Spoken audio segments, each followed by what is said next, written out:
Good evening, ladies and gentlemen, and welcome back to the Gran Turismo Series Racing League Season 39 EU Division 3 round number 2. Now, I do apologise for the fact we have started a little bit late, as you will have noticed, but we have had a little bit of a mix-up on the technical side, which we finally got cleared up, and we are getting underway a little bit later than originally planned, but things are starting to move, and as a result, we should be getting underway slightly behind schedule, but nonetheless, we will be getting underway in due course. Unfortunately, one of our hosts who was planning to host tonight got caught out by the most recent GT Sport update, i.e. version 1.65, so we've had to very quickly scramble to find a replacement host, and that is in the form of Jerry R. Driver, who stepped in at the last minute. It was going to be myself, which is why we're looking at a bit of a slight delay, but then Jerry R. Driver stepped up to the plate and put himself forward to host. So as a result, that's why we've had the slight delay of 15 minutes to get the stream started, but we're here now and we move on nonetheless. I hope you're all having a good week so far, as we made our way over the hump day of Wednesday, and we've got still 2 more days to go of the week before the weekend, but hopefully this will help you cruise along to Thursday, and it's only those 2 days. As we say hello to Zeronic in the chat, talking about the geriatric driver. Oh goodness me, that's never going to get old, that one. But we hope everybody's doing well and that you're smiling. I indeed am, and I'm looking forward to seeing what EU Division 3 are able to get up to tonight. Albeit we're looking a little bit scarce at the moment in terms of number of drivers, but hopefully we are able to get some more individuals in short order. So, what are we up to and why are we here, of course? Well, we are back at the Croatian circuit of Dragon Trail Gardens for the final round, in terms of the final run round of all the different divisions over the course of this week. EU Division 3 being the last guys to go racing. And, well, we have got some fantastic races ahead. We saw fantastic racing last time out in EU Division 2 last night, where it came down to literally the final corner and the final lap for the victory between Picciola and H-Boss GT. Picciola in the end just pipping the British driver there, did the Estonian, to the win. And I'm sure we're expecting even more craziness tonight and even more excitement tonight, in the fact that whilst we are looking at the lower division within the European group, they're by no less good racers all the same, and they shouldn't be valued any less compared to EU Division 1 or EU Division 2, as we had some plentiful action last time at Yamagiwa, the Kyoto driving parts circuit variant, of course, over in Japan, and now that we're on European soil, our drivers will be ready and raring to go again. We are still resolving some minor technical issues with regards to people being able to join the lobby at the moment, from what I'm hearing. So as a result, that's why we are going to be a little bit more delayed, but we will get underway as soon as we possibly can. But in the meantime, let's introduce our drivers once again. We'll get our drivers reintroduced and talk about their positions in the standings thus far, as Jerry, our driver, is getting things sorted and getting all the drivers into the voice chat. Give me 2 seconds. I've just got to very quickly make a slight tweak to something here, and then we will definitely be able to give you that overview. As I'm having some technical issues of my own right now, where Google Sheets is deciding not to cooperate. That's why I can't go charging forward onto Dawn. But as we're looking at Tama 2010, the podium finisher last time out at Yamagiwa. Very proud result for Tama, and we'll come back to his story in a very short order.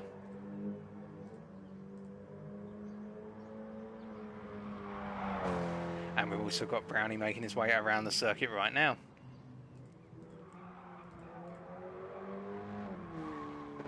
Alright, well, I think I've got this technical issue on my side completely clear. Yep, that's absolutely fixed. Sorry about that. Very small delay. So, let's introduce our drivers then, one by one. And we start off with our championship leader. And our championship leader is Supremo Tigon 5, or we refer to him as Supremo, the Mexican driver who's currently sat here in the pits waiting to get out of the circuit, having a very successful start to his season 39 in EU Division 3 last time out, were the fact that over the course of the 3 races he picked up 3 wins. All 3 wins going to the Mexican, the maximum haul of 49 points. A very strong evening for the driver, and indeed he'll be looking to continue that form tonight. He will be the favourite going into tonight's races, and we are hearing and he's got some very strong pace lined up, and pace that would perhaps see him competing with the EU Division 2 guys in terms of lap time. But of course we'll wait and see. What happens in a practice session can be very different from what happens in the real thing in terms of qualifying and also the race.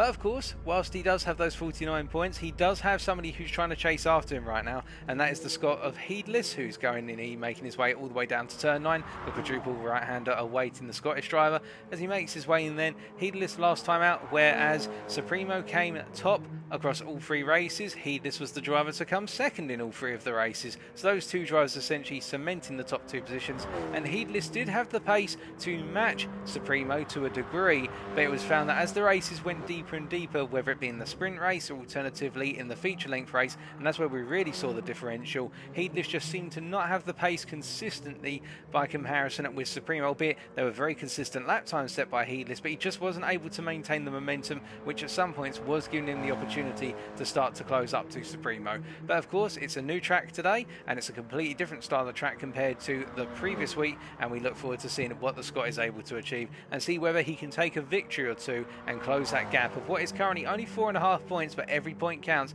See if he can close that gap up to the championship leader in the Drivers' Championship. Then in P3 right now, we have the Irish driver of Phil Deadly. We refer to him as Phil Deadly all the way throughout. Currently on 37.5 points and having a mixed evening to begin with over the course of the round number 1, but the form really started to come through as he went deeper and deeper into the evening. But let's give you some context behind that. In race number 1 last time out, he came home in what was 7th position, and then in race number 2 it was a 3rd place, a well-earned podium, and in race number 3 it was a 4th place. Unfortunately, race number 3 not quite working out the way that Phil would have wanted it to. There's still very strong points on the board, and that's put him in 3rd place, albeit he is being closely chased right now by a number of drivers in the championship, and the first driver in particular is Spinky Biltong, the British driver, making his way down towards turn 2 right now, having picked up last time 36 points, what with a 5th place finish in race number 1, a 7th place finish in race number 2. And well, sincerely, my apologies, actually, getting our numbers a little bit wrong there. It was a 7th place, but Phil Deadly last time out actually picked up a 6th in race number 1. But staying with Spinky Biltong, picking up that 7th place in race number 2, and then in race number 3, picking up that 3rd place, which gave him the bonus points, a good 18, to make up for what was a midfield performance to begin with, but then a 3rd place right at the end. And Spinky tonight will be looking to perhaps snatch another podium, particularly in the feature length race, where those points really matter because you have the extra 50% points. And on 36 points, well, he's only half a point ahead of the driver who will not be able to race tonight due to personal circumstances, and we wish him all the best, him and his family all the best, and that is Insubordinate 73, the American driver who's flying under the German flag because he lives in Germany currently, but he is an American who we refer to him. He's not going to be at trackside tonight, missing out on some critical points which could see him move a little bit further up the board. But all the same, we then come down to our 6th place driver, and that is the driver of Tama 2010. Who, last time out, the Egyptian racing under the Saudi Arabian flag there, but we refer to him as an Egyptian because that is his actual nationality, Egypt not being represented in GT Sport officially by the FIA regions. Tamer, last time out, having a very good string of form and showing that consistency is key. Even when you're not the fastest driver, that consistency can reward you. In the fact, in race number 1, he picked up a 3rd place, his first ever podium in GT Sport, which I think came as a bit of a surprise to him, but he was very pleased with afterwards, and it was a real story of the evening, and a lot of drivers congratulated him immediately afterwards. I believe he was quite emotional as well after that. Coming home in that 3rd place. In race number 2, he picked up a P5, and in race number 3, he picked up a P7. Race number 3, not working out as much for the Egyptian, but it was a much longer race, and I think by that point the exhilaration of the first 2 races and those strong results had just taken a bit out of him, and we look forward to seeing what he's able to do here tonight at the Croatian circuit. We've then got, as we take a quick look back in terms of things being organised, everybody is gradually advancing forward right now in terms of getting things sorted. We do only have 6 drivers at the moment. We are asking the drivers who have not declared whether they're able to make it or not, whether they can make it and why they're not here, but we say hello to Pingo Phone in the chat. We hope you're doing well, Pingo, and Pingo being the Austrian driver who raced in EU Division 2 last night and had some fantastic racing. But we continue on then, and now we move down to Lewis No Regrets TBT, who unfortunately is still making his way into lobby. I believe he's having some technical issues at the moment, but Lewis is based in 7th place in the championship on 30 points and only 4 off of Tamer, and we look forward to seeing what he is able to achieve. Those 30 points coming in good order, particularly in race number 3 where he ended up picking up 15 for a 5th place finish. We then got Hellcat, who will be joining us a little bit later. Hellcat is likely to miss qualifying, although he may come midway through qualifying and have the chance to set a lap. The British driver picking up 26.5 points last time out, having a number of consistent finishes and not necessarily being all the way down the back. What the fact he picked up 7 points in race number 1 for what was a, if I remember correctly, a 8th place finish. In race number 2 he picked up the 9 points for a 6th place finish, and in race number 3 he ended up with another 8th place finish for 10.5. But he is very close in the midfield right now, all the way effectively from P3 down to 8th place right now. We have got a very close contest, only our drivers being separated by the best part of 11 points, and we look forward to seeing what happens in that midfield and who's nipping at the podium come the end of tonight in the overall drivers' standings. We do have some other drivers who were as well, who unfortunately did not arrive for the first round. We don't have a reason as to why that did occur, but we have the drivers of Blaze GD, Graham Brown, Arvipa and also Mr. Zuge, who are all on 0 points at the moment due to their lack of participation last week. We're not sure as to the circumstances of them. But we will be getting our first start check underway very shortly. And whilst we are waiting to get underway, and we are going to be looking at potentially 6 drivers at the moment.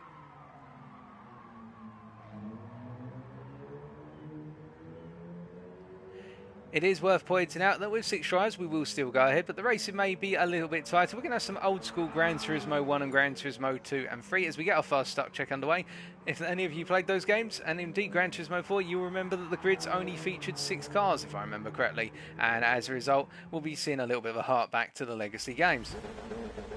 But this is going to be our first start check. And this of course gives our drivers a quick feel for what it's like in the run down towards turn 1, and also getting that KTM crossbow launched off the line once again.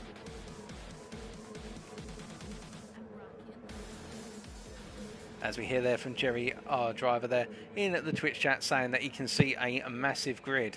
Well, it may be small in terms of number of drivers, but it's massive presences on the field, and that's what we love to see.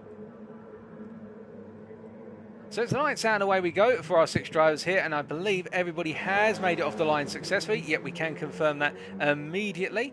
And as they all charge down towards turn 1 here, Heedless and also Tamer both getting a very similar start, although Heedless getting the better launch in the second phase. And as a result of that, you can see that Supremo also going up the inside of Tamer. Of course, Supremo having the slingshot because of the slipstream of the drivers ahead of him, and that's something that our front row starters will need to be wary of, particularly the driver who starts on the outside. So our P1 driver will want to try and cut across the circuit to get a medium line, i.e. in the middle of the circuit as early as possible into turn 1, just to try and close up the apex of the driver who may attempt to lunge it down the inside. But all of our drivers making it nicely through there, through the opening triple chicane, and now coming down towards turn number 5, and we can see that Supremo definitely putting the pressure on Heedless already. I think Supremo's trying to get a message through to his Scottish counterpart here in the fact, look, I know you started up the front for the purposes of this start check, but remember, I'm the guy who won all the races last time. Although a little bit of contact there from Phil, I don't think that was malicious from Phil, just not respecting the space or the width of his car per se, and he'll definitely note that one for when he gets underway with the real race. And of course these cars will be a little bit wider compared to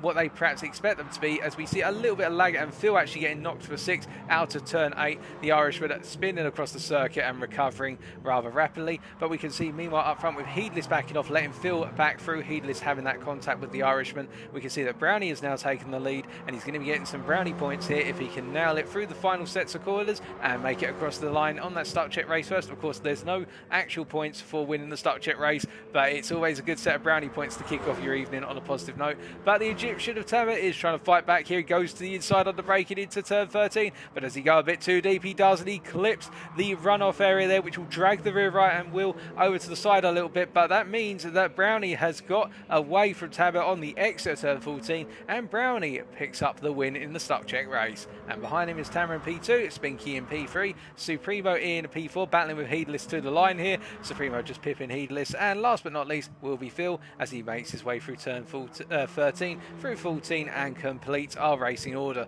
Albeit that lag there just probably hampering him a little bit, and something our drivers will be reporting back to race control. As he makes it away across the line here, everybody was able to get away from the starting line perfectly, which is what we like to see, and that was quite a friendly little battle there across the field.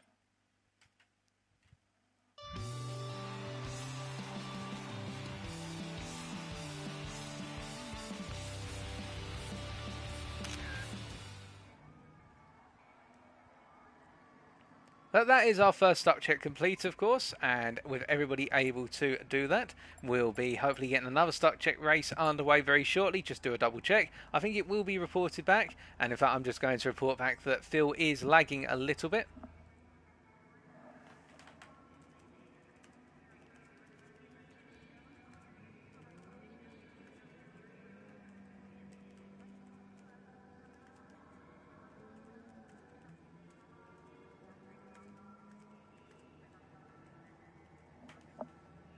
So just reporting that.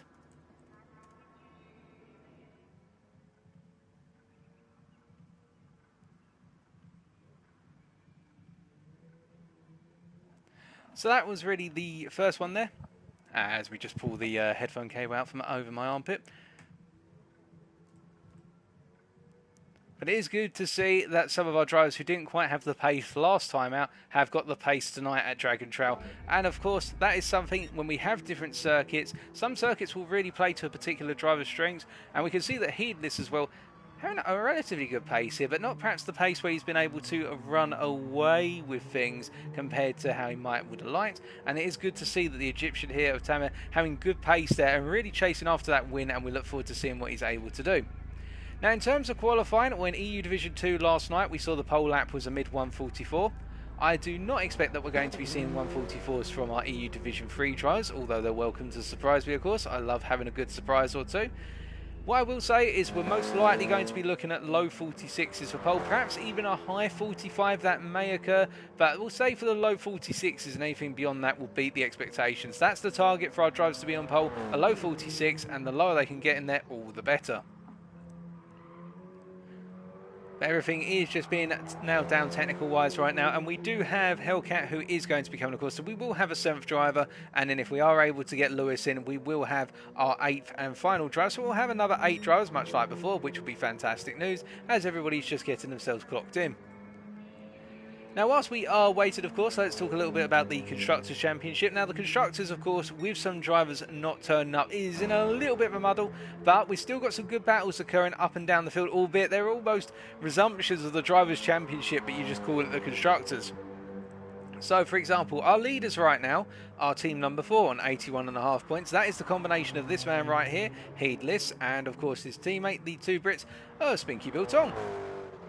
Now, these fellas leading right now have had a very strong performance in race number 1 combined. However, they are not dominating the Constructors because they've got the very potent combination of team number 5 on 73 points, so only what is 8.5 points behind them, and that is the combination of the Irishman of Phil Deadly, and then unfortunately not here today, but a very fast driver all the same, the American of Insubordinate 73, who we expect is going to be back for the final round of EU Division 3 next week. So Phil's got all the expectation on him today. He'll have to carry the weight of the team, i.e. team number 5, but we look forward, of course, to seeing the pair of them back out on circuit come the finale. As we see Lewis joins the lobby, so that's great to see. We've got our 7th driver in here, and we are expecting Hellcat, of course, towards the end of qualifying going into race number 1.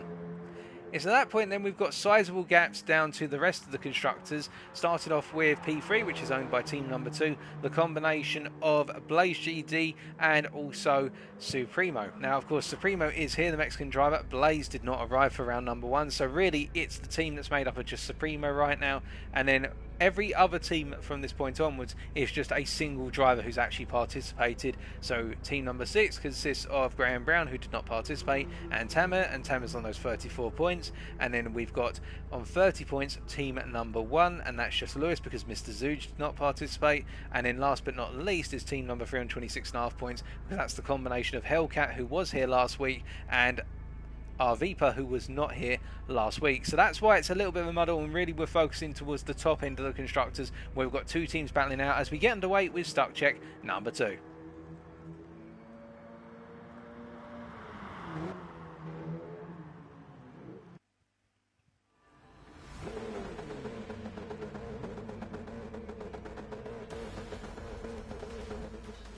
So as we pan down to the grid for our second stock check, we'll see that Tamer starts on pole on the left-hand side once again, starting on the outside of the circuit, and Heedless is on the right.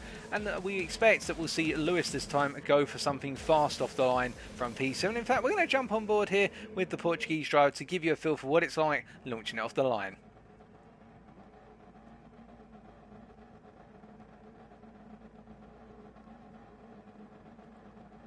And as it's go for all of our drivers, Lewis then not actually being able to pull off the line, or is he? I don't think he's even revving the engine out, to be honest. It's just slightly rolling forward. Well, that's an odd one. I think the car is actually occupied by the driver, but he's just not taking off. But we're going to focus a little bit further up, and we can see Supremo already jumping a good number of places as they make their way down into turn number 2. I think actually Lewis may be stuck, we're just hearing now, although the car is rolling forward a little bit. But we can see that Supremo breaking away as Heedless going very defensive there, and having what was, I believe, that was Tamer trying to get on his inside. Going on his inside through turn 3 and getting nudged very slightly. But then we can see that Lewis is able to pull off the line. So good news, ladies and gentlemen, he is able to get away. He's not stuck. I think that was just a slight technical issue on his end. So he is go. Oh, thank goodness for that. I was going to say that would have been disastrous for Lewis, who's put in a lot of time and effort to get in here, and he deserves to have that rewarded by getting racing. But we see Phil Deadly right now is leading all of our drivers as they go through the sequence of 6 through to 8. The left into right into left combo, and as they make their way out of turn 8 now, we can see that Supremo getting the better run out of turn 8, albeit taking a very tight line. They're not extending the steering open, and that means that he's not going to have all the momentum he perhaps like. And in fact, Phil looking very sharp through the quadruple right-hander of 9 through to 12, and I think it could be the case that it's the Irishman's day. I wouldn't say it's just the luck of the Irish. I think Phil is feeling very good at this circuit, as we see further behind that Heedless and Spinky, the two teammates going toe-to-toe right now, although Heedless backing out of it by the looks of things, going into the braking zone for 13. Respect to the fact that he is his teammate, and the two will not want to take one another out because they'll want to be leading that Constructors' Championship, of course. As they all come out the final corner, Heedless and Spinky both sequentially going off there, like in a sequence swimmers, although sequence drivers here, but it'll be Phil Deadly who brings home the winning stock jet race number 2, Supremo in P2, Spinky P3, Brownie P4, Heedless P5, and there is Tamer who comes across the line in P6. As he makes his way across right now. And then Lewis, after what was looking to be him being stuck on the grid, in fact it wasn't him being stuck, he could get away. So it's not a stuck, as we say hello to Urke Canundo, and we'll see that the Portuguese driver makes his way across the line here to complete our order, and that means qualifying will be getting underway within the next minute. To those who've just recently joined us, I hope you're doing well and that you're having a good week so far, and congratulations to all of our drivers once again.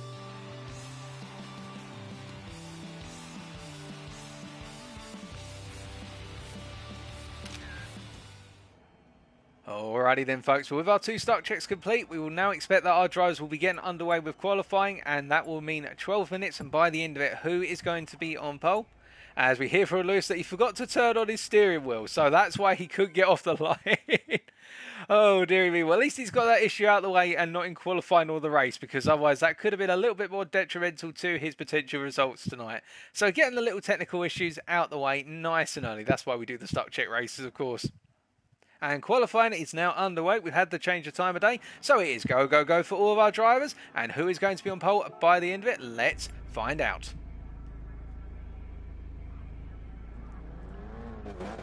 Now, as all of our drivers make their way scrambling out of the order here to get out of the paddock and onto the circuit, we'll see that it's going to be Phil Deadly who leads the pack around and goes onto the opening flying lap. And we can see that Heedless behind him right now, tucking in quite early and trying to chase after the Irishman. And I think for these two, it's going to be a case of they'll both want to be out there as soon as possible and get around and get as many laps in. We know that Heedless in particular is very strong in qualifying. He does find the pace over the course of the laps as the fuel comes down and more rubber is laid down on the circuit. The time really comes to him. He starts off strong in qualifying, but the pace continues to improve. Whereas with Phil, what we found, it's a little bit give or take, and he normally tries to get in a fast lap nice and early and then saves it all up for the final lap. I think Phil needs more time to get himself acclimatised to the fastest possible lines at the circuit. At least what we saw at Yamagi with the Irishman, but of course here it could be a completely different story. We do see that Tamer is still in the pits right now. I think probably just sat in there for a little while in order to give himself a bit of space, as we see all of our drivers making their way around, and we see that Spinky right now making his way into the hairpin as we hear that Tamer is leaving the pit. Spinky getting a nice clean line through there, and of course our drivers will need the time here to warm up those sport soft tyres. They take about a lap to a lap and a half to get fully up to temperature, albeit after a lap of our drivers being quite aggressive on their moves into corners, particularly into the braking zone of turn 5. That's how they can get a lot of heat in the front tyres, and then going through the sweeping corners here, so 6 through to 8 and then 9 through to 12, that's how they can get the temperature in the rear tyres. But meanwhile, Meanwhile, up front, we can see that it's going to be Phil Deadly who takes us around for our first flying lap, and we're going to ride on board with the Irishman once he's completed the final hairpin, and it's going to be go, go, go, and let's see what he's able to do.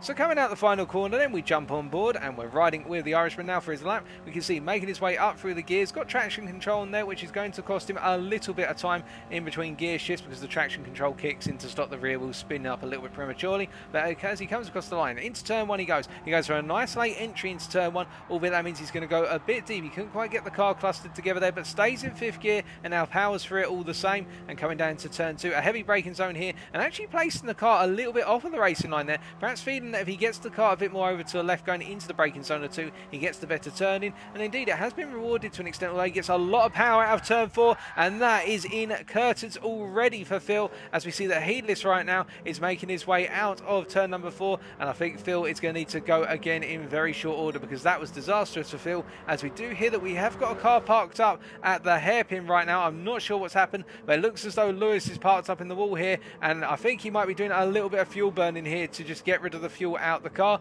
but we'll wait and see. He's just parked it there and holding it on the handbrake, so he's doing fuel burning at the final corner, as we see further around that it's Heedless right now who's on a flying lap after Phil had that mistake. They're coming out of turn 4, so we jump back on board with Heedless instead, with Phil ahead of him, and I think he'll be hoping that the Irishman either gets a move on and gets a little bit out of his way, because at the moment Heedless is technically on a representative lap, whereas the Irishman ahead of him is not, but it looks like he's not going to get caught too close behind the Irishman, or if he's going to catch him, it will be coming out of the final corner, which would work in Heedless's favour, as both of them run really wide out of turn 11 there. They've got to be so careful when they run wide out of the final corner, the final part of the quadruple right-hander, because of the fact there's not as much grip available there, and you're actually dropping off the circuit. You're dropping off circuit onto a runoff area, and that drop can actually cause the rear of the car to slide even more and can trigger some additional oversteer. But as he makes his way out of the final corner, no oversteer for Heedless, albeit a tiny bit there on exit I should say, and now charging down towards the timing line to complete his opening lap. This is going to be his representative, and it will be provisional pole effectively,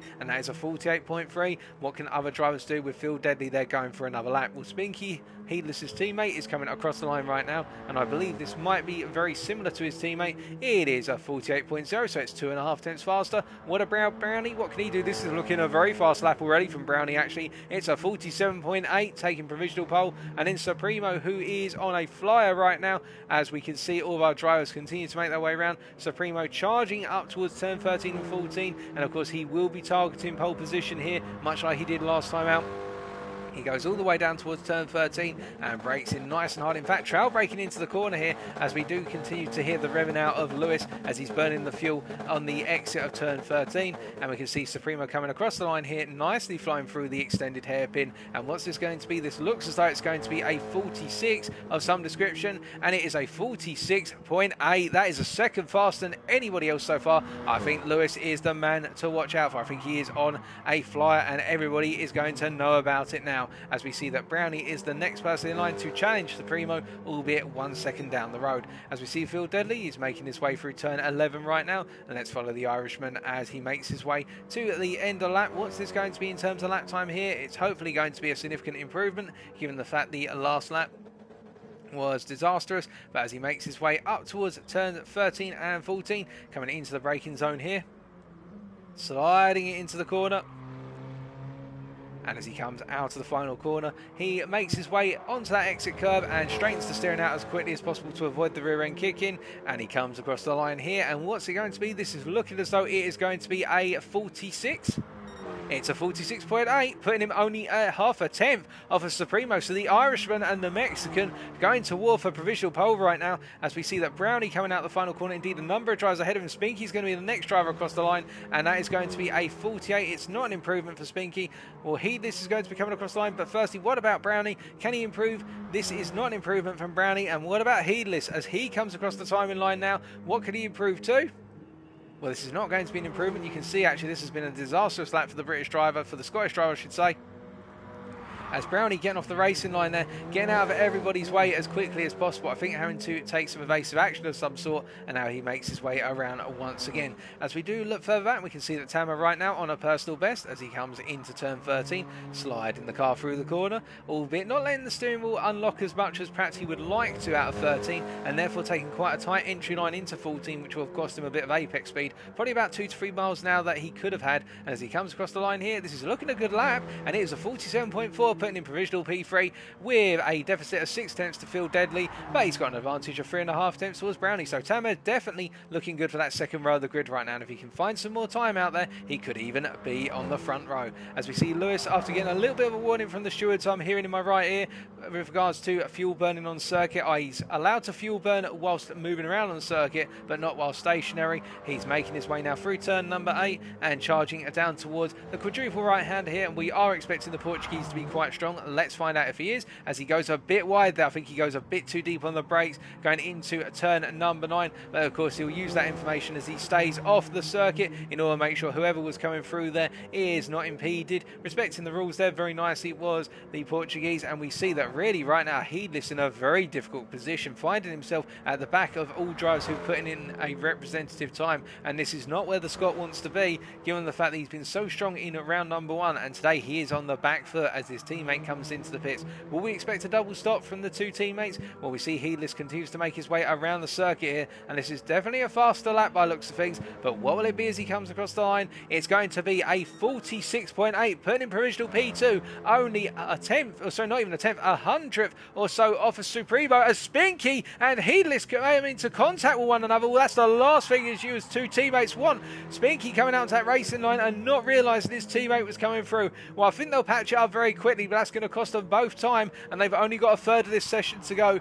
and Spinky makes his way out of the war there, probably sweating right now and thinking to himself, oh goodness me, I did not want to do that. But that means that Heedless with that improvement now is going to put the pressure on Supremo, who I should point out is on a fly in the first two sectors. He's purple coming out of the final corner. Then what is this going to be? Are we going to expect a 46.5 from Supremo? That's what we reckon it's going to be about for pole so far, albeit he's got a lot of fuel in the car. He could still burn some out and go for one more lap. He comes across the line here, and this is looking a very fast lap. It's a 46.2. That is really raising the bar by almost 6 tenths to Heedless, and will Phil Deadly be able to come back at this right now as he's on a lap and he's coming up to the final corner.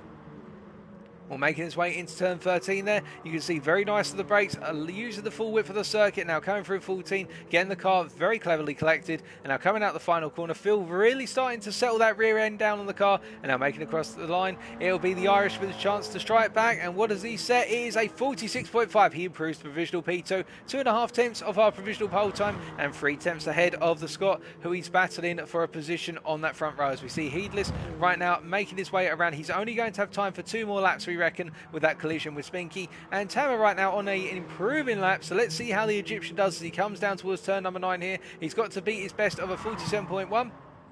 as we see that right now Brownie has improved slightly in P5, but what can Tamer do as he makes his way out of turn at number 11, comes through 12 now and gets quite a nice line there for 11, albeit ran a little bit off the circuit, but I don't think that's going to cost him too much momentum in the overall theme of things. And as he comes up into turn number 13, then stamping down those brakes, gradually coming down for the gears, drifting the car into the corner. They're being quite aggressive on turning, letting that rear end snap free, and that's a very nice lap there through, run there by Tamer. And as he comes across the line here, what's this going to be? It's looking like it's going to be a 46, and he comes that time in line, and it is a 46.7, putting in provisional P3, a 10th ahead of Heedless. So we have definitely got a battle on for our front 2 rows right now. Any one of our top 4 could be on the front row, and indeed on pole, as we see that Supremo is going faster, and as he comes across the line, he's going to drop that bar even further, and it's a 45.3. That's almost a whole second and a half faster than anybody else. That's 1.2 tenths. Well, Supremo has been saving it up. My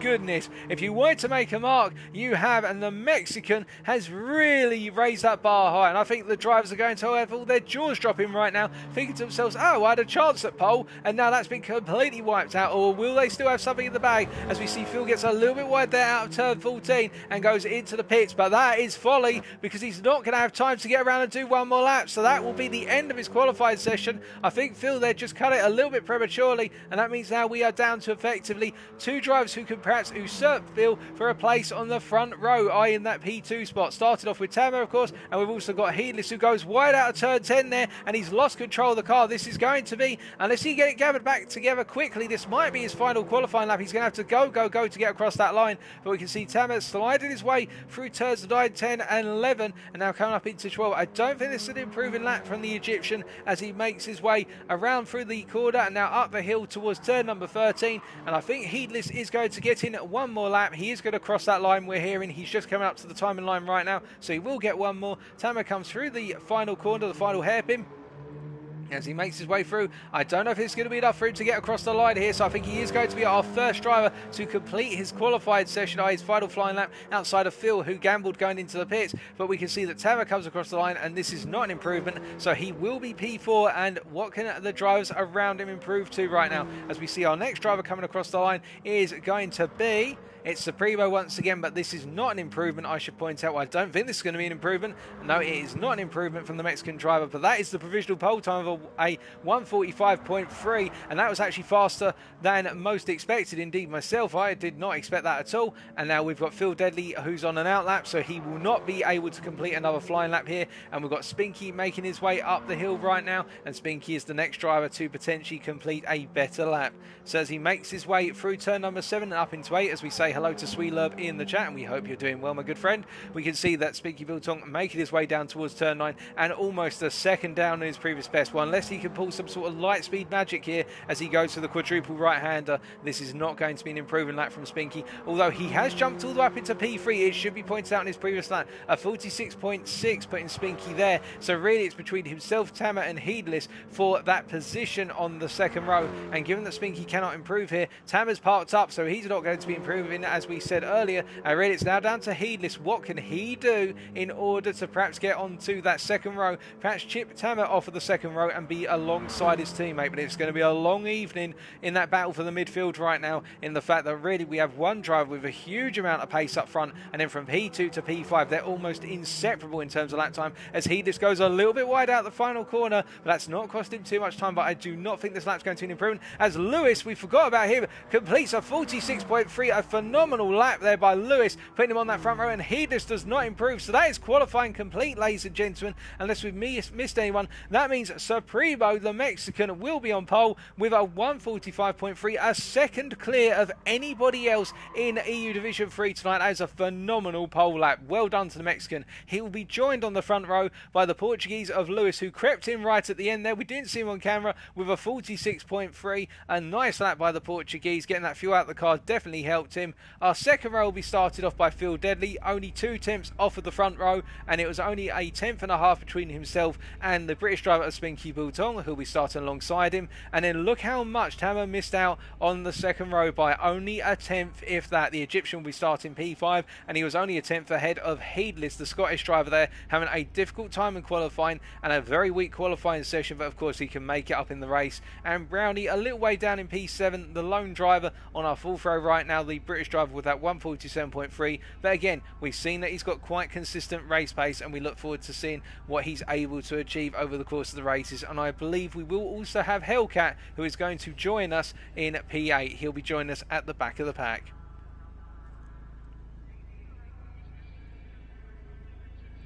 That is our qualifying right now, and really that is going to set the tone here for what I think should be some fantastic racing tonight.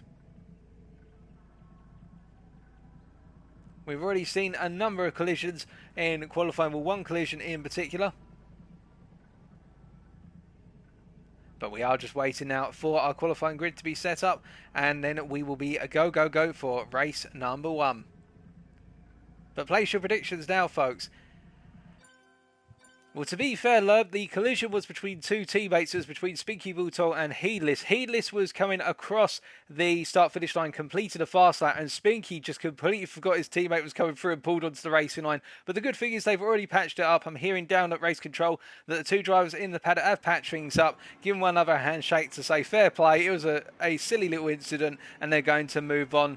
And as a result, we did see in the Stuck Check races earlier a lot of very clean racing amongst the guys, and really EU Division 3 setting the bar very high for running around near one another around Dragon Trail Gardens, and we look forward to seeing what can happen in the race. Yeah, as part of the master plan, you could argue. But we'll be getting the countdown any moment now for race number 1, and I'm going to take a very quick sip of water if you don't mind.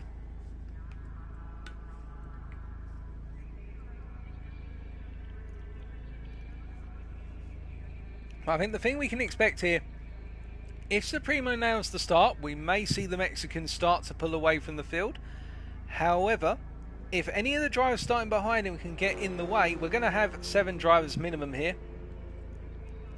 But if any of the drivers around him can get in the way and inconvenience him effectively by getting ahead, then it may be the case that actually that really opens up the race. Because whilst that qualifying lap was very strong, and you've got to give him credit for that, it's a very different environment in the race, and I've been there where I've put the car on pole by a margin of at least half a second over a driver, only then to find that driver's had the better start than myself and has then got ahead and actually damaged my race because they've put me in a position where I was hoping for clear air, but instead I've had to run behind them. But all of our drivers are just getting themselves ready up right now. I think we've got some issues with 2 of the drivers, but we are going to get there. Just give us a brief moment. We will get there very shortly.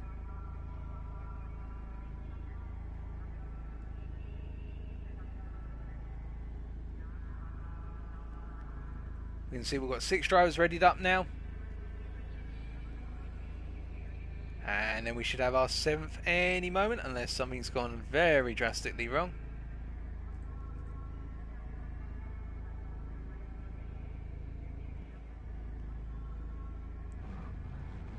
As we can see, we have got Heedless making his way out of the pit, which will be very useful for us. We don't get the pit camera bug. As you hear the rumble of that little car, we're just waiting for Phil Deadly to ready up right now. There he is, he's readied up. So we've got our 7 drives. Hellcat will not be taking part in race number 1 by the looks of things.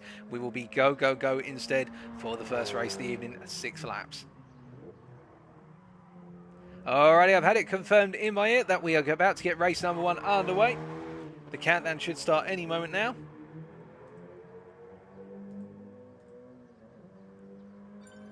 There we go, ladies and gentlemen, the countdown begins. Race number 1, 6 laps. We take a tour around the gardens. Who is going to be the winner come the end of it, and who's going to end up in the weeds? Let's find out.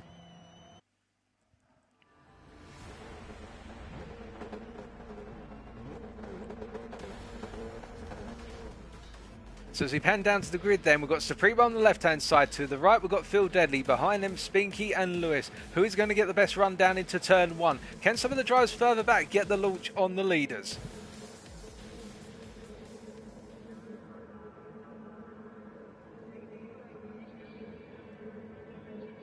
It's 1 red light, 2 red lights, 3 red lights, 4 red lights, 5 red lights.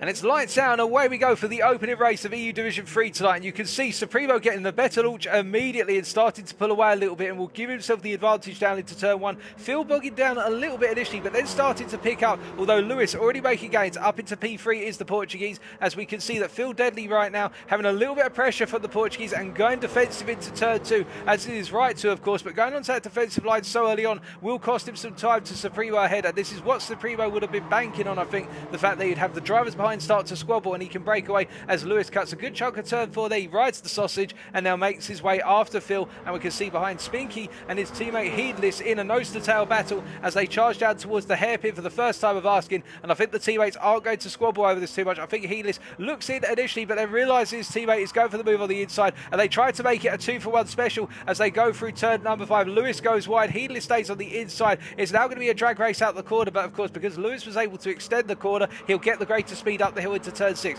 So no change there. Heedless stayed in P5 for the time being, getting a little bit of a tank slapper into turn number 7 there by the looks of things. And meanwhile up front, well, hold on a second, what has happened to our Mexican driver Supremo?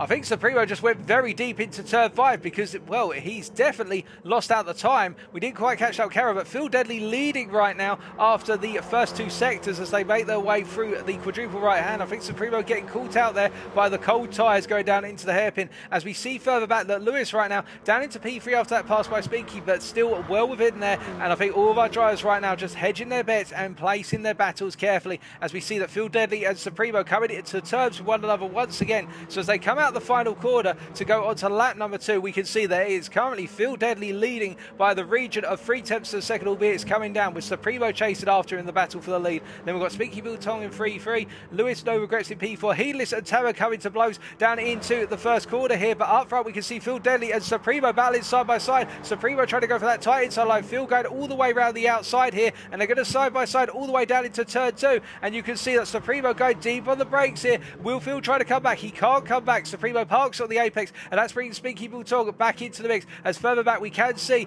that Heedless has been passed by Tamer, and Tamer has lost the position as well to Brownie, who's made 2 places, what with Tamer and Heedless battling into turn 1. So meanwhile, Phil Deadly going extremely defensive down into turn 5, holding as far to left as possible before then opening up to the right side. But we're going to have 3 wide as they come into the braking zone, and you can see that Spinky going for a move on the inside versus Supremo, but Supremo going very late on the brakes. The Mexican knowing just how far he can push the rubber and the brakes of his Austrian vehicle before they make their way out of the corner and up the hill once again. And further back you can see that Lewis is now starting to latch himself down onto the back of these guys. So we've got a 4-way battle for the lead starting to develop, and then we've got the other pack chasing after P5 being led by Brownie right now, where Tamer and Heedless battling one another into turn 1. That's given the British driver of Brownie an opportunity to get ahead of both of them. But then looking back at our leaders, we can see that Phil right now not able to pull away from Supremo as he goes wide out of turn number 10, and Supremo rides the side of Phil a little bit there as Phil rejoins, but it's all fair between the 2 drivers. It's all fair and square as we see in the rear of your picture Lewis going a little bit wide there, and Spinky taking the momentum. Well, the fact he cleared the quadruple right-hander cleanly, whereas the Irishman did not, and that means the Brit is now up into P2. And can he get the pressure down onto Phil, not onto Phil Deadly, onto Supremo here, as Supremo finds himself in another position where he can perhaps start to break away and break the toe of the guys behind. That gap is already up to 9/10. I think Supremo's going to try and make the break now as they go on to lap number 3. Behind, however, we can see that Phil Deadly has got Lewis chasing after him. And Lewis with the fastest lap of the race so far, a 47.7 on lap number 2. Lewis really starting to get the move on as Phil goes a bit deep into turn 1 once again. And we can see that Brownie is actually trying to find his way into this battle for the lead right now. The British driver there in P5 in the middle of your picture as they make their way into turn number 2 and now through 3. We can see riding on board with the British driver. You'll see it from Brownie's perspective as he makes his way over turn 4. You ride on his helmet camera. He's looking after his tyres, but at the same time trying to push after Lewis as much as possible. I think he recognises the fact that now he's got a couple of laps under his cap. He's able to get the hammer down and start to push more and more after the Portuguese as they all make their way down into turn 5. We see Phil there going for a side-by-side with side-by-side with Spinky, who went very deep, and Brownie overcooked it on the brakes there. He had the move and then lost it because of the fact he went so deep, and Phil in a similar position there, making his way up the order, getting it now, and Phil back up into P2. The Irishman goes very wide though, out of turn number 7, and coming into turn number 7 I should say, and he drops all the way down the order. He will not have wanted that as we see the yellow flags are out, but he's rejoined safely there. Tamer gets it very wrong, going through turn number 8, and has to rejoin now. He makes sure to rejoin, although Phil goes into the wall there, reacting I think to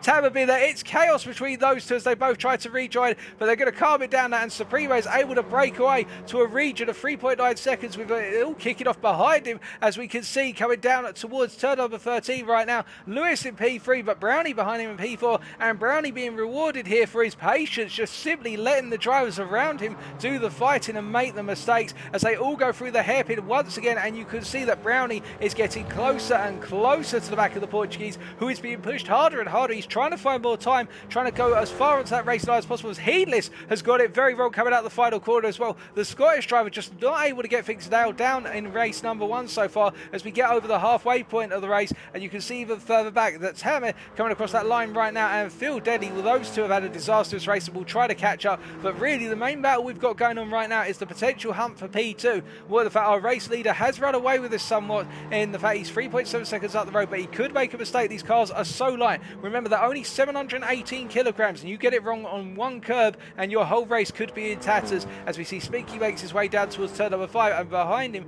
Brownie starting to be dropped a little bit by the Portuguese of Lewis as they go into turn number 5. But of course, this is where Brownie likes to go a little bit deeper on the brakes than the Portuguese in front of him, and the British driver there will be using that to his advantage. You can see actually how much he closed up initially under braking, but he just can't quite get the car rotated through the corner. But one driver who has got it rotated is Lewis, and as a result, he's actually now starting to close up to Spinky at a significant rate of knots. He's closing very rapidly on the British driver here. Spinky is going to be in trouble come the end of this sector going into sector 3.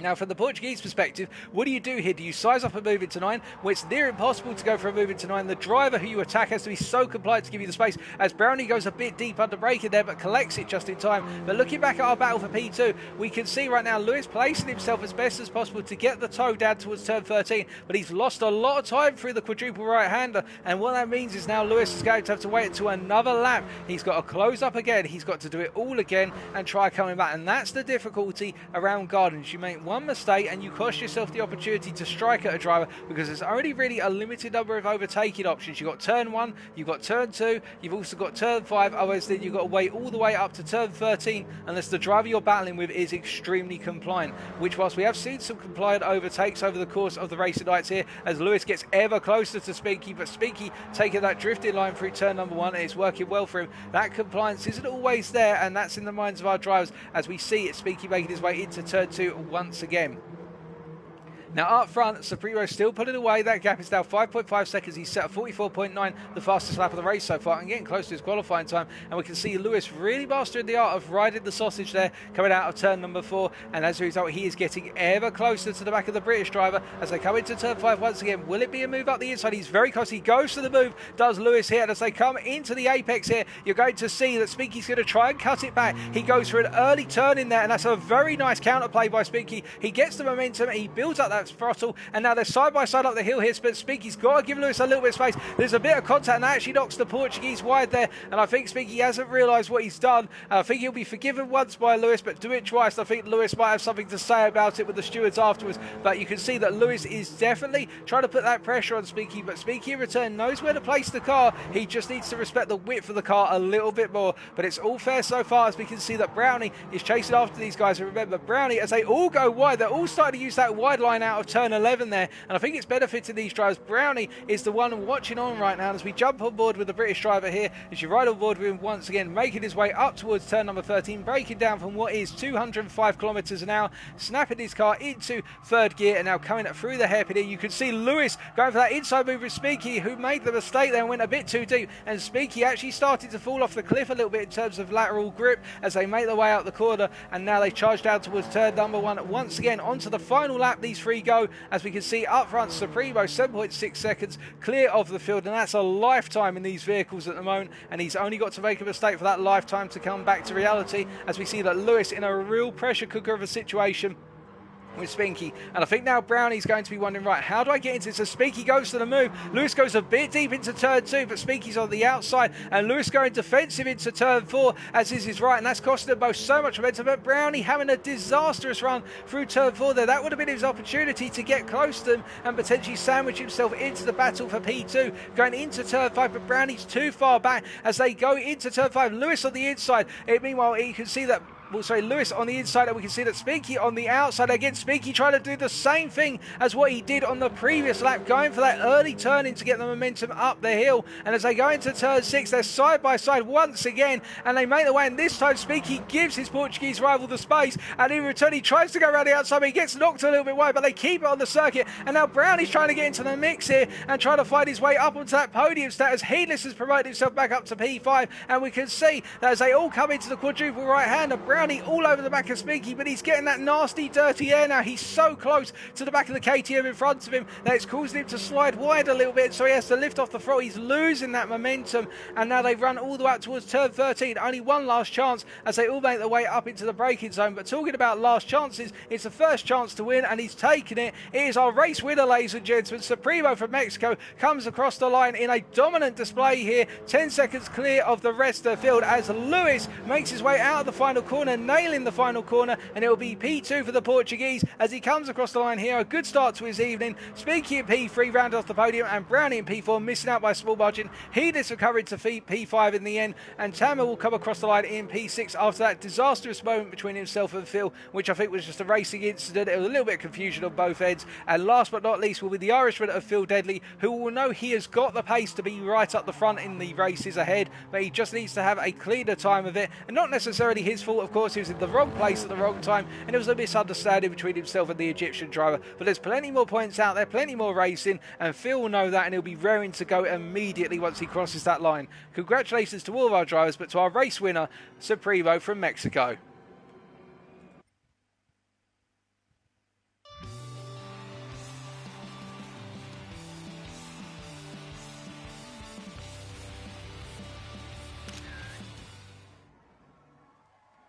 So as we make sure to save the replay, here are your race results subject to Eddie Stewart's inquiries. Supremo winning by the region of 10 seconds over the field there. A dominant display, albeit he had to get himself the clear air up front in order to start to pull away, and that's exactly what we referred to at the start of the race. If the drivers around him can compromise his start, then he starts to fall back into the clutches of everybody and can't unleash the pace within.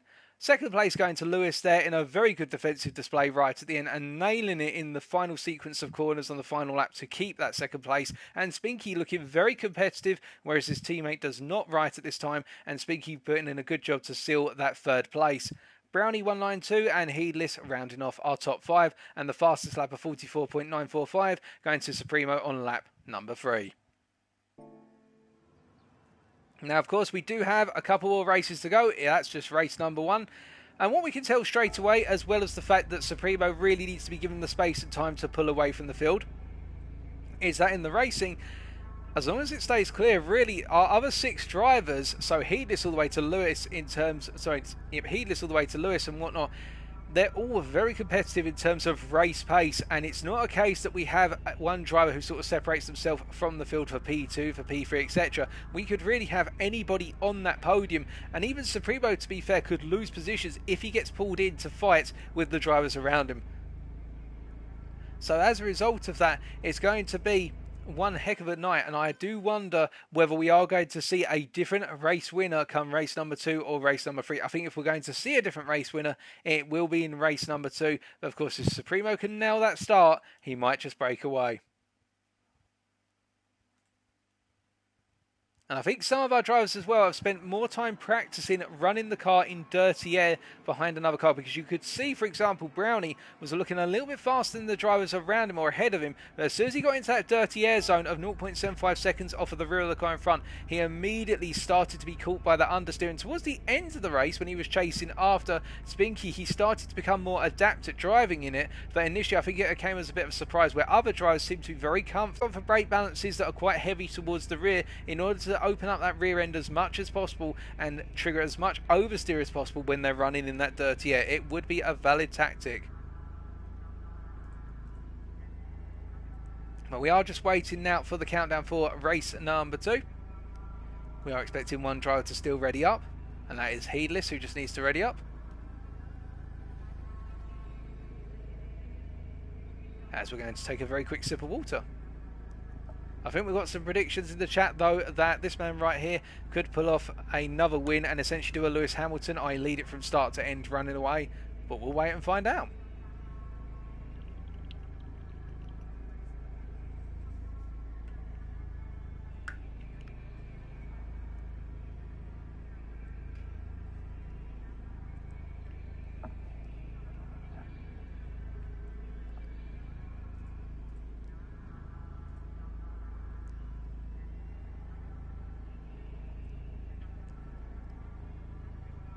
But in that interluding period, I think it may be the case that Heedless has taken a quick hop to the bathroom, which is completely fine.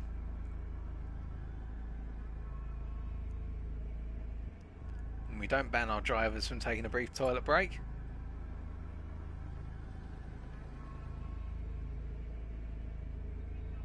Okay, I'm not sure who wasn't readied up there, but everybody is now ready. It wasn't a Heedless in the end. I can't read a board.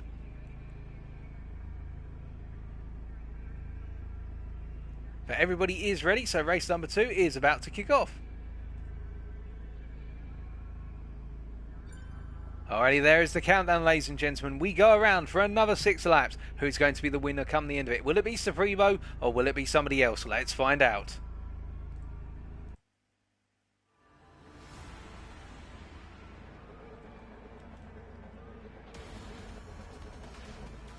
So as we pan down to the grid once again, Supremo on the left and this time on the right, it is Lewis. Behind them, Spinky and Brownie. But what can Tammet and Phil Deadly do from the back of the grid, knowing they've got the pace to be up there?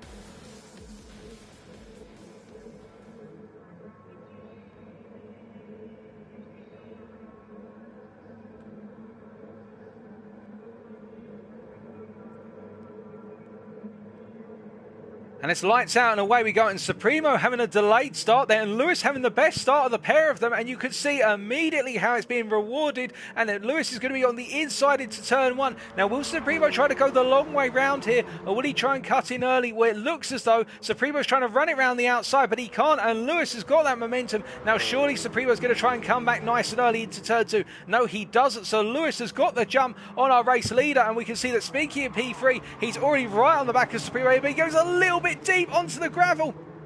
Coming out of turn number 3, and we can see that Tammet, they're getting a massive tail slapper coming out of turn number 4 as they all make their way down towards turn number 5 for the first time, asking Tammet dropping down the order a little bit there on the cold sport soft tyres. But Lewis is flying right now, and Supremo already feeling that pressure to chase after as Brownie goes to the move on Spinky into turn 5, but he goes that very wide sweeping arc, and Spinky doing his standard cutting nice and early tactic, and it's working once again. They're side by side up the hill here, and Spinky's got the apex, he's got the inside line into 6, and Brownie backs out of it, knowing that the grip's not there yet, the tyres are not up in temperature, but on the next lap he could pull away with that one. But as we can see, they make their way up through turn 8 right now as Phil Deadly chases after them, and in the lead we can see that Supremo gets it very well. What's happened to the Mexican? He's into the wall, as we also see Brownie goes charging off there. There's been absolute carnage between our drivers, and that has promoted Spinky up to P2, Heedless is up into P3, and Phil Deadly's up into P4, and Brownie has regained to P5, so he hasn't lost as much time.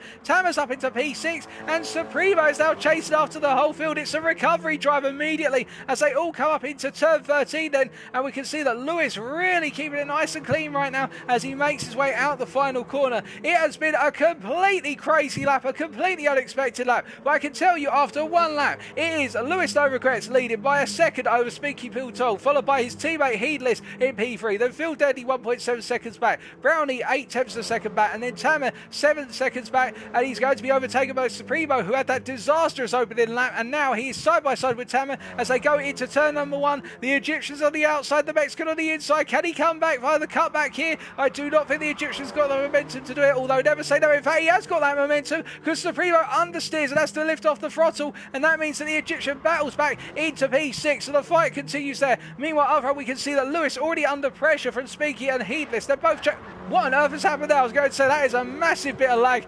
Gee whiz. But anyway, nonetheless, that was a little bit crazy. I thought Lewis was having a little bit of a heart attack as we see Heedless almost clipping his teammate and actually having to completely downshift the car to second gear in order to get it stopped. He almost took his teammate flying. But meanwhile, in that battle for P6, Tammet holding off Supremo for the time being, doing a very good job. But let's see what happened to Supremo.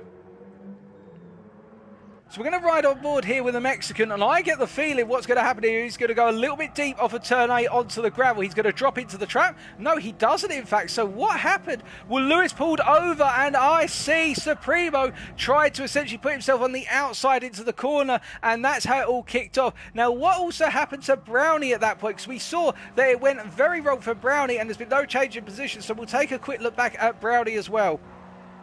Now, Brownie, meanwhile, is going to get a good view of what happened ahead of him, but something disastrous happened to him as he went into turn 9 here. So he goes into the corner, and we're going to see as we go to the third-person perspective here, was there contact from Heedless behind as he went down into turn 9? No, Brownie just carried way too much momentum and went into the wall, but rode the wall and recovered as a result of it. So that's what happened there, and those are the incidents as we see that up front, there's been no change as Lewis has broken away a little bit, but behind, Tammet doing a very good job of holding off our championship lead leader right now as they make their way up into turn 1 for the third time of asking. So that's the story of what happened on lap 1 for Brownie and also Supremo. And Supremo had to try and find his way back past the Egyptian right now. And definitely the case that Tamer has found his pace here because Supremo just cannot find a way through. Well, at least not immediately, but he's still got the best part of 4 laps to do it. So as they make their way into turn number 3 and through to 4 here, let's see what Tamer's able to do. He defends very hard on the curb there at 4. And you could see how he's riding the curb and parking it on the curb. And Supremo just has to back out completely. He just cannot carry any momentum. And, well, we look further up front and we can see that there's been no change in our top 5 as they all make their way up towards turn number 6, 7 and 8. So this is the closest battle happening on circuit, albeit Supremo's got to find somewhere else on track where he can gain the advantage because Tamer's looking very strong in sectors 2 and 3, but it's sector 1 where he's struggling. But as they make their way all the way up the hill right now, we can see that Lewis making his way through turn number 9. And I definitely think it's the case, as we saw mentioned by some of our viewers, that with regards to Lewis and Supremo there, I think Supremo should have been afforded a little bit of space, but that's for the stewards to decide. As what's happened to Phil? Phil's dropped all the way down the order as they make their way around, and we're going to see here, does he drop off the curb? He drops off the curb at turn 8 and goes into the wall there. That's literally by the finest of margins, but that's a horrible place to be, and that means he has dropped all the way down the order. But as he makes his way up towards turn number 13, Phil Deadly right now, he'll have to recover this as we can see that Tamer's still holding on to P5. You've got to give the Egyptian credit. He may not be up the front, but he's battling for this one like it is on the race lead because he'd love to have one over the Mexican for as long as he can, given the fact we are looking at the fastest driver in EU Division 3 right now who just cannot find his way past as they go into turn 1. Will he look for him about the inside? He does, Supremo. Will this be enough, however? Will he have nailed it on the re-entry into turn 2 as they make their way through? Tamer taking a lot of momentum and looking to come back, but I don't think he's close enough to do it this time. I think Supremo's weighed up his options and found another way through, but now Supremo has got a very large gap to make up in the form of 6.5 seconds to Brownie, who's up the road, and he's got 2.5 laps to do it. Will he be able to do it? Well, let's wait and see. But as we look back up the field right now, we can see that Lewis in P1 breaking away a little bit as Speaky Bilton and Heedless in P2 and P3 respectively. The two teammates running around close to one another. 1.8 seconds. Pardon me, 1.8 seconds is the gap. And it's going to be a case, I think, for these two Brits right now. They'll be very happy just to say that they've got those 2 podium positions. They need some good points to the board after what was a difficult race number 1, particularly for Heedless, and they will take this result. There may be a position swap towards the end if Heedless wants to get himself better place for the final race of this evening. But of course, his teammate will want to be the lead driver there, but they won't want to do anything which compromises the other driver. I'm assuring you of that right now, because if they take one another out like they did in qualifying in the race, there's going to be bitter blows between the two of them. We don't want a Rosberg-Hamilton incident like in Catalonia a good number of years ago. But nonetheless, as they make their way through the hairpin and onto lap number 5, you can see that Heedless is very gradually taking some time out of Speaky, and Lewis up ahead is breaking away. Now, as they make their way across the line, we can see that Brownie has been reeled in by the best part of 2.5 seconds by Supremo after Supremo got past Tamer right now. But the British driver does have a nice window, and I think he can turn the wick down a little bit and just focus on 2 consistent laps, and that'll be enough to get him across the line. But Supremo is flying, I should point out. He's just set a 44.8, the fastest lap of anyone here. Meanwhile, Brownie on a 47.3. So that is the time difference. We are almost looking at a 3-second lap difference. So Supremo will be in striking distance come the final lap versus Brownie if Brownie keeps it clean on lap number 5. But Supremo is the man on a mission right now. It has spaced out a little bit between our 7 drivers, but we'll keep our eyes out in case anything should kick off at any point at all. But as they make their way down towards turn number 5, once again, we look back at our leaders and we can see that Lewis just pulling away a little bit from Speaky, and Speaky just not having the best traction out of the hairpin when he's on the racing line and trying to go for just laps by himself. That's where he seems to struggle with the hairpin. When he's battling someone, he seems to have mastered the hairpin as he goes very deep through 7 there. That's going to cost him the best part of half a second, in fact, I think, for Speaky. He got that very wrong, as did Heedless, in fact. So both drivers having a very difficult run through turn 7 there, and I think they're starting to feel those tyres falling off the cliff, and they'll be thinking to themselves right now, just don't make any major mistakes, as Heedless almost gets it wrong into 9 and 10 there. The Scottish driver really struggling with those tyres, and you can see there's not too much tyre wear there, but the car's just evolving at a rate that he's not comfortable with right now as he makes his way down towards turn 13.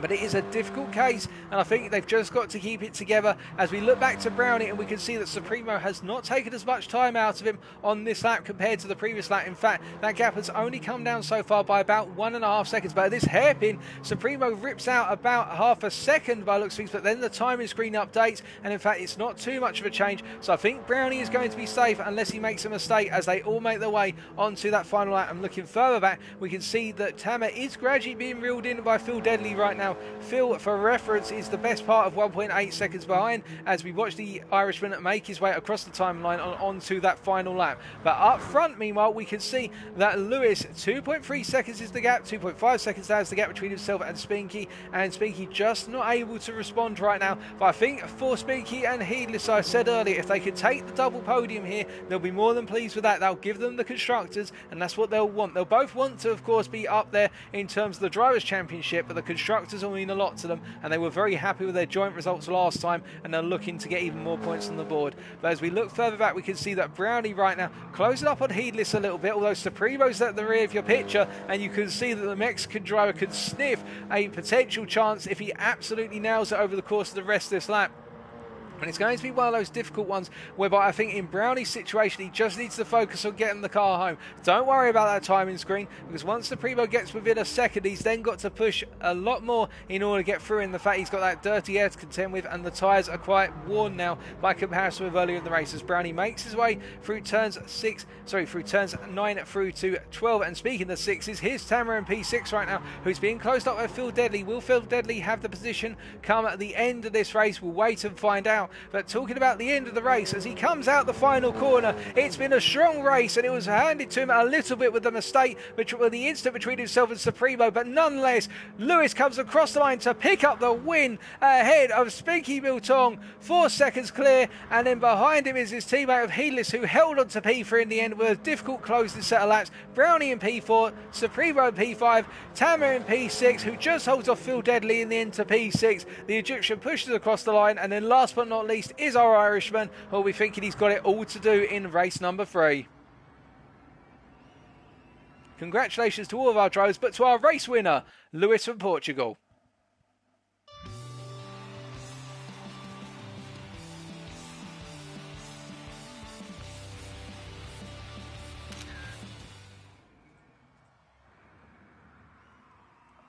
So as we make sure to save the replay once again, we take a look at those race results, and subject to stewards' decisions, of course, Lewis bringing home the win there, 4.1 seconds clear of Spinky Biltong, and third place going to Heedless, and then rounded off our top 5, Brownie and Supremo. Supremo making that recovery drive, but finding that recovery being held up quite a bit via Tamer, who drove a very good defensive race versus Supremo, but just didn't have enough in the tank to hold off Supremo, who adapted his attacking spots accordingly and got himself up into P5. The fastest for that there being a 44.888, the fastest for that we have seen all evening as I understand it, whether it be in qualifying or in the race, as being set by Supremo on lap number 4. Now, of course, we come on to race number 3, the feature-length race, which is 12 laps, and you have that mandatory pit stop. And we have seen from EU Division 2 that our drivers should be expected to take a tyre change. The tyres really start to go off as you go into the second half of the race, and taking them for more than, say, 8 laps is near fatal. If you make one mistake, that can cost you the best part of 4 to 5 seconds on the worn Sport Soft tyres. But the question, of course, will be, when do you pit? Now, one thing we did see last night, particularly from Jerry, our driver, who is hosting tonight's lobby at short notice, is the fact that by pitting early, you have the opportunity to undercut a huge chunk of the field. Or alternative, if you go long, you can overcut the field by simply staying out there, whereas everybody else comes out the pits and starts to fight. Fighting at Dragon Trail Gardens costs you a huge amount of time. I would say, from Supremo's perspective, given the fact he'll be starting P5, if he cannot make quick gains after the first couple of laps, he may as well gamble with an early pit stop. So pit on lap 3 or 4 and then try to go to the end and gain the places through just driving fast in clear air on those tyres, although the performance will start to drop off right at the end. But he does seem to have a pace advantage when he's given the space to set clean air laps, i.e. the Mexican here.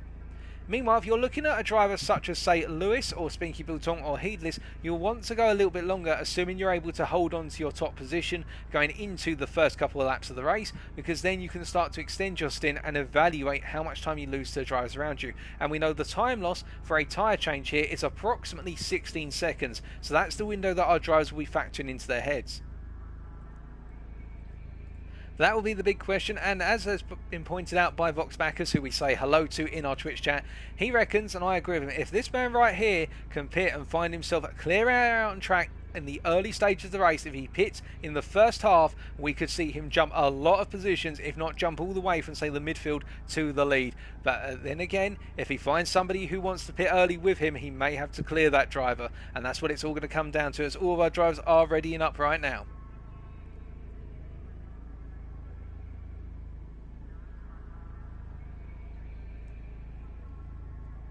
And as we get the countdown underway, it should be any moment.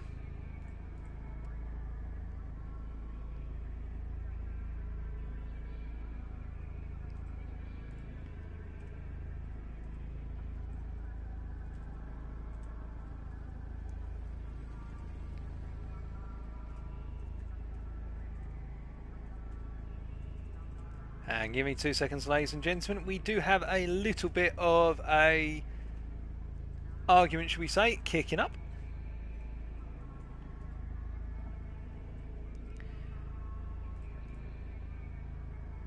Just a little bit of a disagreement over what happened between Lewis and Supremo going into turn 9 on lap number 1. Where Lewis and Supremo were relative to one another. Both drivers disagree with one another's interpretation of events, so they're just being told to cool it down a little bit and focus on the race ahead.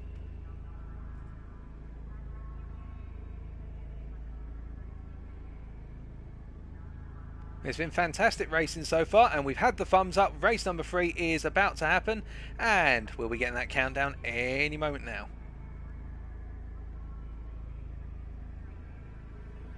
There's the countdown, ladies and gentlemen. Let's see who's our winner come the end of the feature race.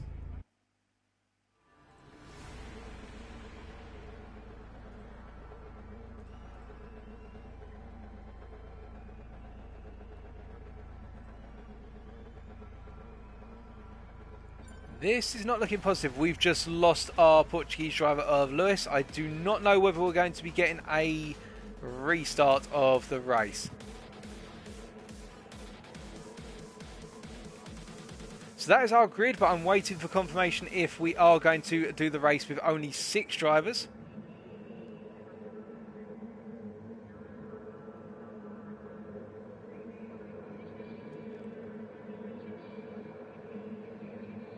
Well, it's lights out and away we go, but all of our drivers, I think a number of them just parking up immediately. Yep, everybody's been asked to pull out.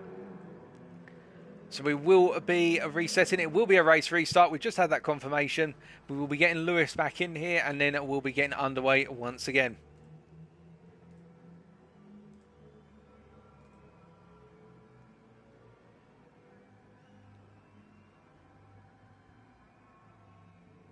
I think our drivers right now are going to use the time they've got, i.e. the race that's in action right now, to get a little bit more practice in. I think they're going to sneak some practice. As we can see that we've got Heedless, who's just simply parking up, putting the car hazard lights on and taking it nice and easy. But Spinky and Phil Deadly both get a little bit of practice into turn 5. Phil going up the inside there, as they do all quit out in the end.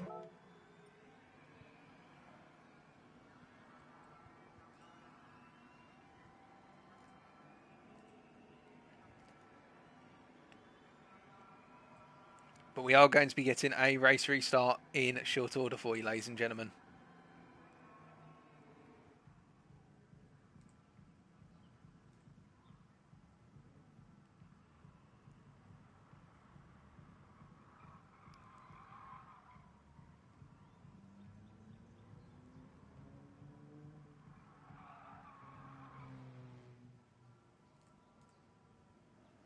Whilst we are waiting, of course,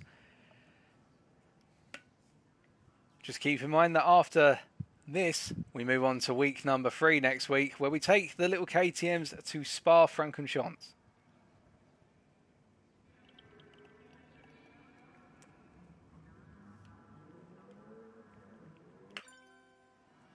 So the race has been cancelled. Our drivers will be asked to ready up, and then we'll have a certain amount of waiting time for Lewis to rejoin. If he's not able to rejoin come the end of that time, then we will be getting underway, and it will unfortunately only be 6 drivers racing.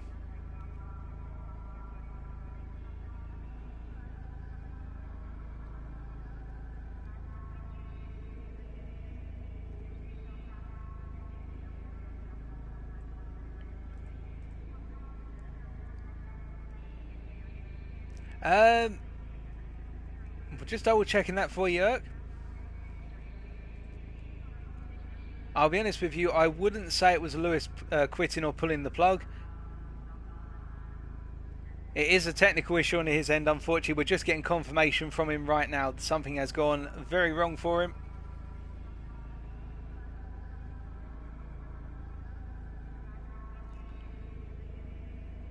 If it had been a quit, it would have been a disconnection quit. I would have pulled the plug out of his router, given that we had the hold up in the race countdown procedure.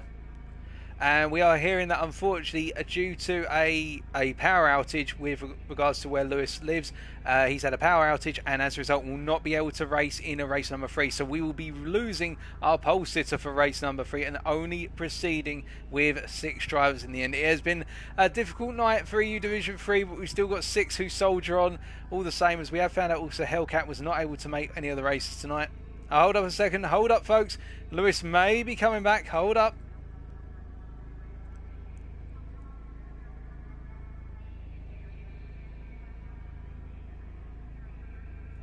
He may be coming back just yet. He's coming back. We just had confirmation he's been able to fix it.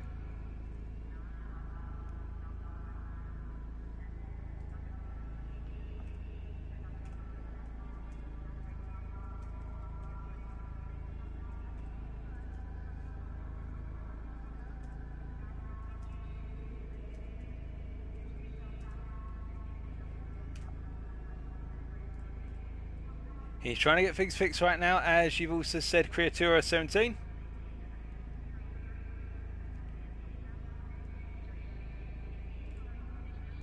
And it's good to have you here, Creatura. Hope you're having a good time on the stream. Indeed, to everybody tuning in. I know it's been a little bit of a quiet field, but hopefully the quality of the racing amongst our 7 drivers has made up for the lack of number of drivers here. I definitely think it has, but be sure to let me know.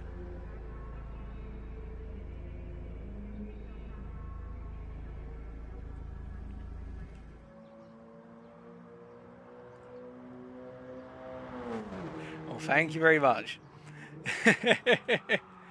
Oh, goodness me. I'll be honest with you folks, I'm amazed I still have a voice remaining at the moment, but oh, dearie me. Now, this has been a very interesting EU Division 3 so far. And again, the real story has been the fact that Supremo, when he's in that clear air, just has that pace. And I would actually liken, in a way, Supremo...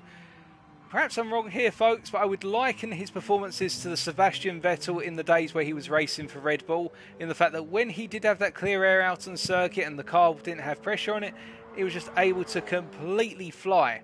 But as soon as he ended up in the mix and in those battles, that's where the questions started to arise and the pace started to fall away a little bit. At least that's the way I'd see it. And I think Supremo right now is thinking very heavily about nailing that first lap.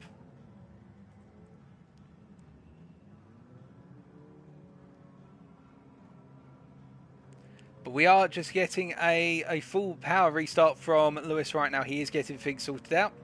We are going to be about 3 to 4 minutes.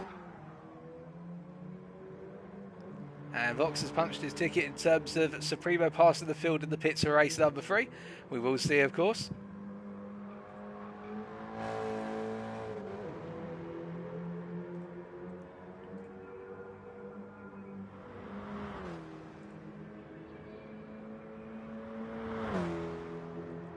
So we're going to be about 4 minutes behind schedule on this one. Albeit I've just looked at the time and noticed we're quite a bit behind schedule, but it's the racing that matters. At least this one won't be delayed as much as the Canadian Grand Prix, i.e. the legendary Canadian Grand Prix, perhaps my favourite F1 race of all time. The Canadian 2012 Grand Prix, if I remember correctly, where Jenson Button won that one after an absolutely horrendous deluge and being sent to the back of the field twice, and then on the final lap sneaking past Sebastian Vettel when he got it wrong at the second half of the circuit.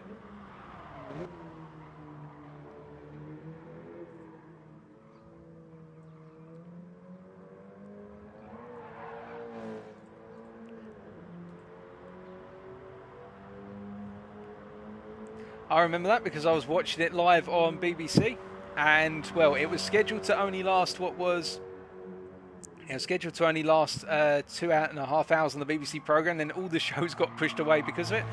But coming back to the racing, that's a good point there, Vox Bacchus, that Lewis needs to react to his pit, i.e. react to what Supremo does in order to make sure Supremo does not get the undercut, and I think that may be on Lewis's mind, albeit then again, perhaps he won't notice it, perhaps he'll get caught up in too much fighting. And it is great that all of the guys are waiting right now. We've had all 6 drivers say they're very happy to wait, as is our host, and I've pointed out to them we'd rather all get across that finish line together.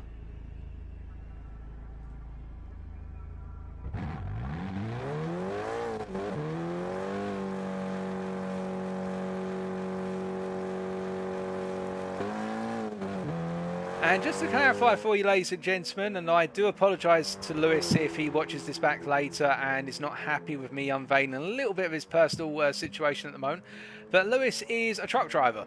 So when you saw earlier that Creatura mentioned that he's playing in a truck and he probably lost his data or his power, that is because he's actually sat in a truck, a sort of 18-wheeler style truck, or might be a little bit smaller, and he's got all of his PlayStation and steering wheel set up in the truck. He's playing within that, so he's basing it off of transformer power effectively.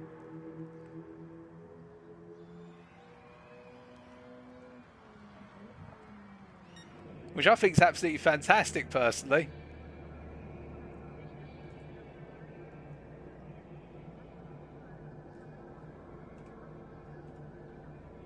Okay, we've got Lewis who he's just booted GT Sport back up, so he is coming back in. We're expected to get underway within the next 2 minutes.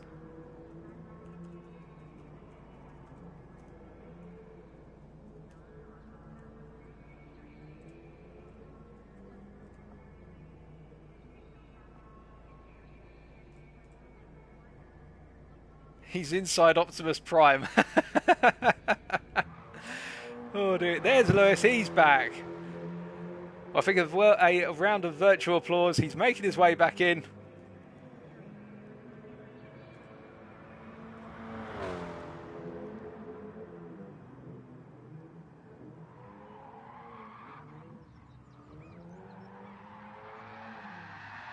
So Lewis is in. We're just going to get a ready up from him, and then it will be a go, go, go. All of our drivers, of course, will be itching to go. The longer they wait, the more it puts on them in terms of pressure, in terms of anticipation. And it's the last thing you want to do is have to wait a long time, even if you're being understanding for drivers. But then again, for some drivers, having a bit of a cool down time might give them the time to mentally reset.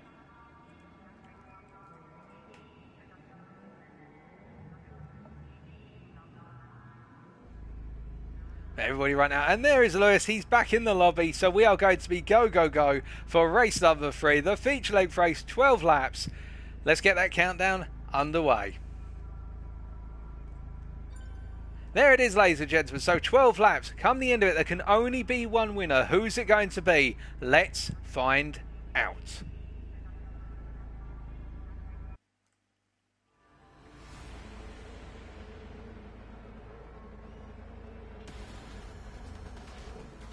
So as we pan down to the grid then, it's Lewis on pole on the left-hand side. On your right, meanwhile, it's Spinky Bouton. Behind him, Heedless and Brownie. But watch out for Supremo, who's starting P5. Will he make a break for positions early, or will he play the strategy game? Let's find out.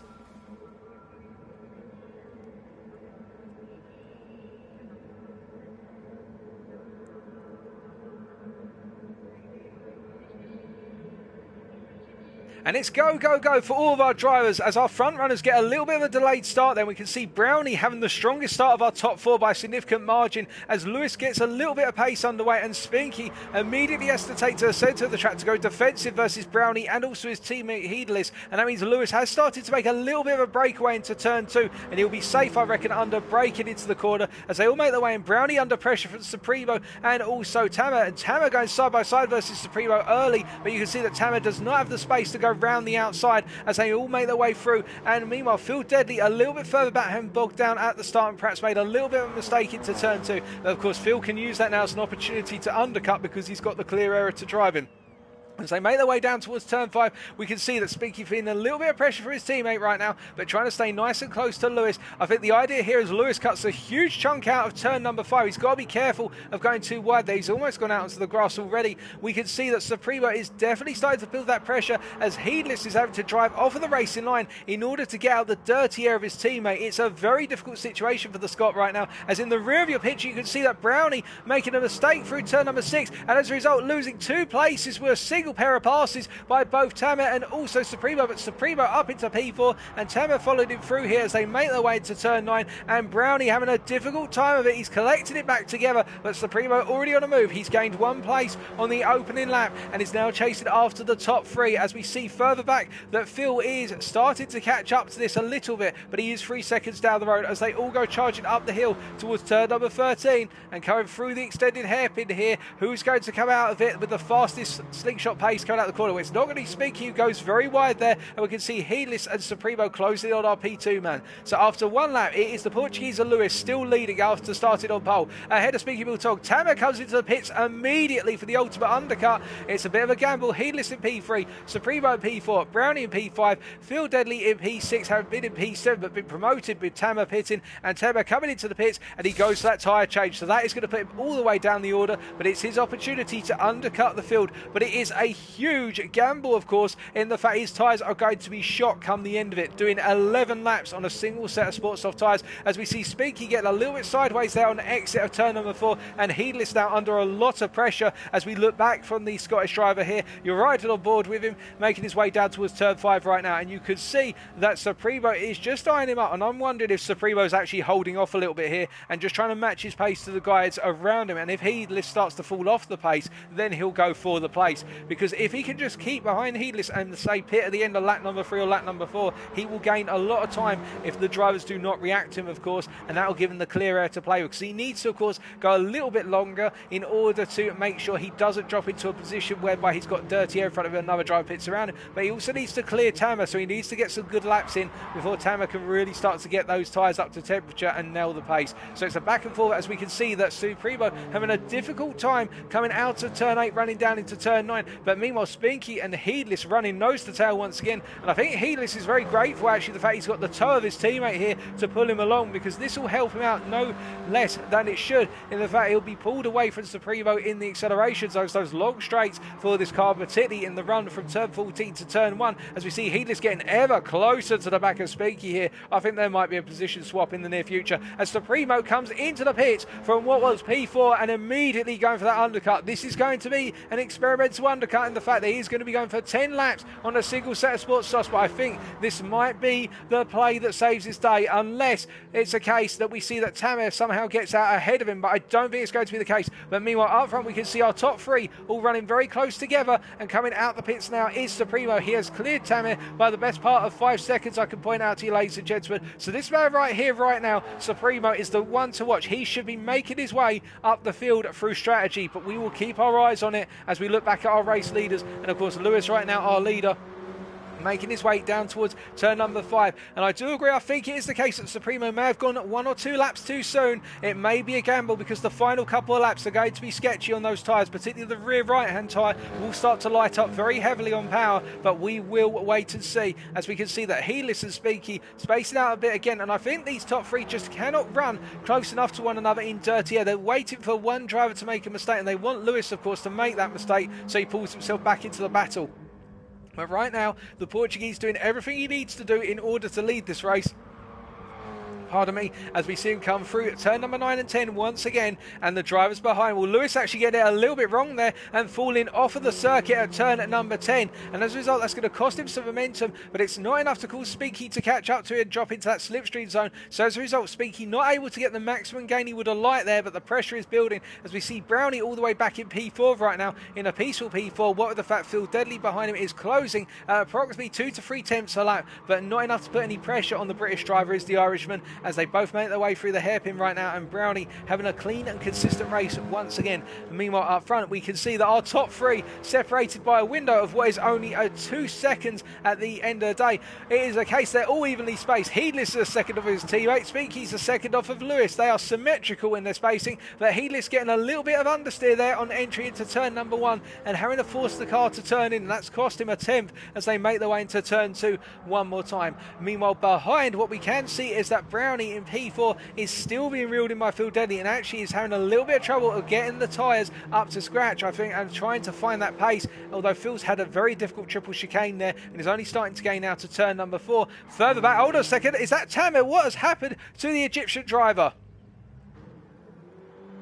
So as he makes his way down towards turn 1, he's got to have had the incident on exit because he was inside the left-hand wall as he made his way through the corner. Does he just simply go too wide here out into the grass? He goes deeper and deeper, the rear wheels go out, and then he rides the exit curb, and that sends him into the wall. So I think Tamer's had a little bit of a bad day, and he's made another mistake at the triple chicane. So I think the Egyptian now will be looking at damage limitation in his final race and just getting the car home. But meanwhile up front we can see that Lewis right now in P1 are being closed up again by Speaky. Speaky pushing it a little bit harder as we see that Heedless meanwhile going very deep into the turn 9 corner, and Heedless getting it wrong and in fact getting pulled further off the circuit through turn 10, and as a result of that the Scot has now dropped the best part of a second to the guys up front, and that means we've now got a two-way fight for the lead at this point in time, and Heedless would not have wanted that because he avoided to be in that prime position. And to give you an idea of what's happening with regards to Supremo, that gap is coming down. The gap between Supremo and the leaders right now is 14.5 seconds. If he puts in a couple more laps like the one he's on currently, he will jump them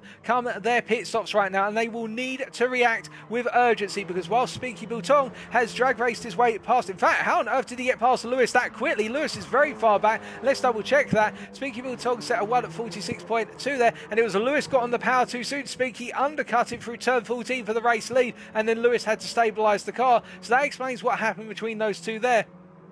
There is a potential chance for Speaky to get the win here, but do keep in mind right now, whilst he is the fastest driver on track for the last lap, we do know that Supremo is really putting in some solid lap times right now and is closing down that gap to the leaders. So I think our leaders will need to think about reacting to that soon, because otherwise Supremo, when they come out the pits, may end up being about 2 to 4 seconds up the road, and that could completely dampen their chances of winning. Of course, Supremo has to nurse his tyres by comparison with these guys, because if these guys go one more lap before they pit, then they can go full attack on their second set of tyres. So that is the gamble, of course, that Supremo has to do tyre saving over the course of his extended second stint, whereas Speaky, Lewis and Heedless can simply wring the neck out of those tyres, as we see Brownie is now 4.5 seconds down on our top three, albeit he's 3.3 seconds clear of Phil Deadly, who's had a bit of a difficult run through turn 6 through to 8 on lap number 5. Phil there just not able to completely nail it. I think he knows he's got the pace to catch Brownie as the Irishman, but he can't quite get it settled down,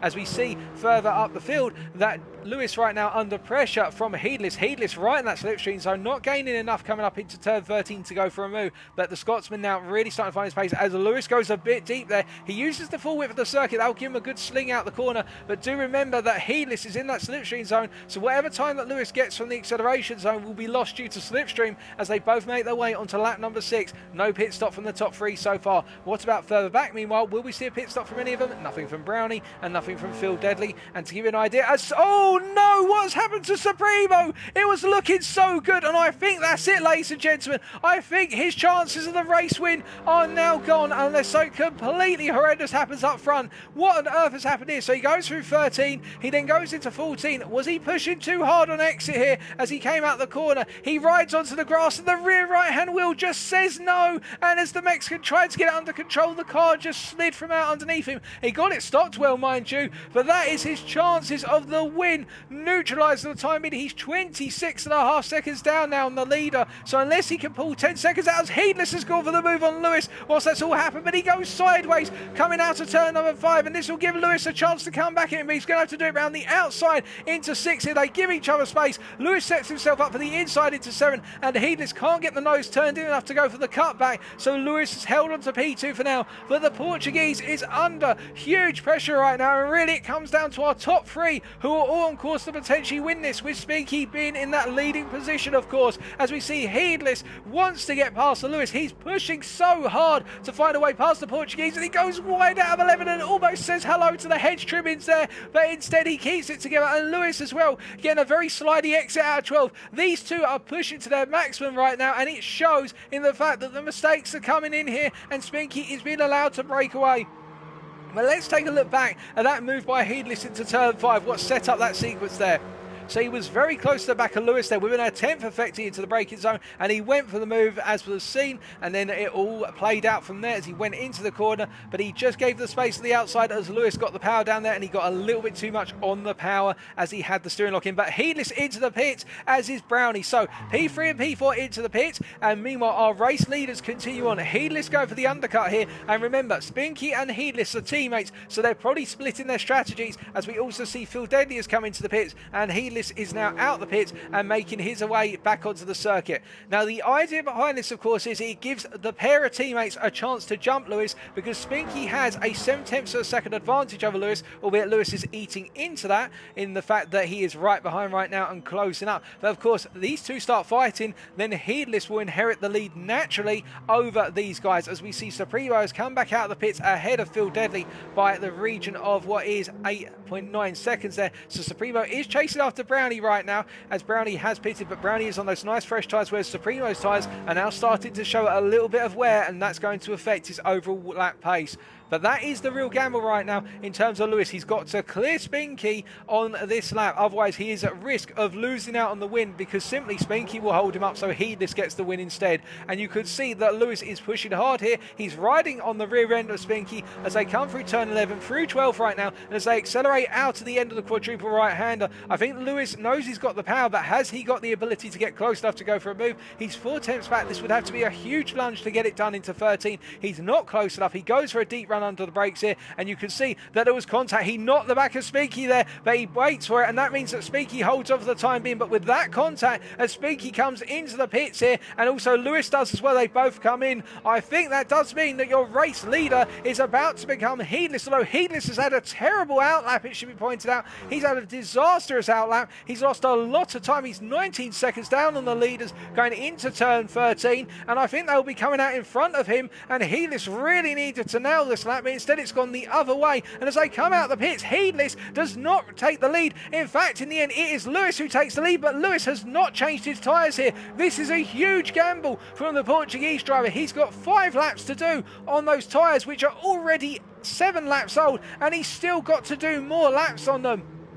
I think this is too much of a gamble, but we'll wait and see, as meanwhile even further back we can see in the rear of your camera shot there, albeit in the distance, Supremo going for the move on Brownie and making it count into turn 2 there, a standard move up the inside, and we'll just get a view back at that for you because the camera is a little bit too condensed. So as he was coming up into the corner here, you're going to see Brownie goes onto the racing line, and Supremo says, well, I brake a little bit later than you, I'll take that apex, thank you very much. And Brownie rather compliant there, knowing I think that would be a forlorn conclusion to hold up the Mexican as they continue now. Although I say that, in fact, Brownie has got back in front and is gone wide now out of turn number 5. It's going to be a drag race up the hill here, so Supremo must have got something wrong going through turn 4 for that to happen. But as they make their way into turn 6, Supremo on the inside, Brownie on the outside, and as they make their way into 7, he goes around the outside of Brownie, and I think this time he will get the move to stick.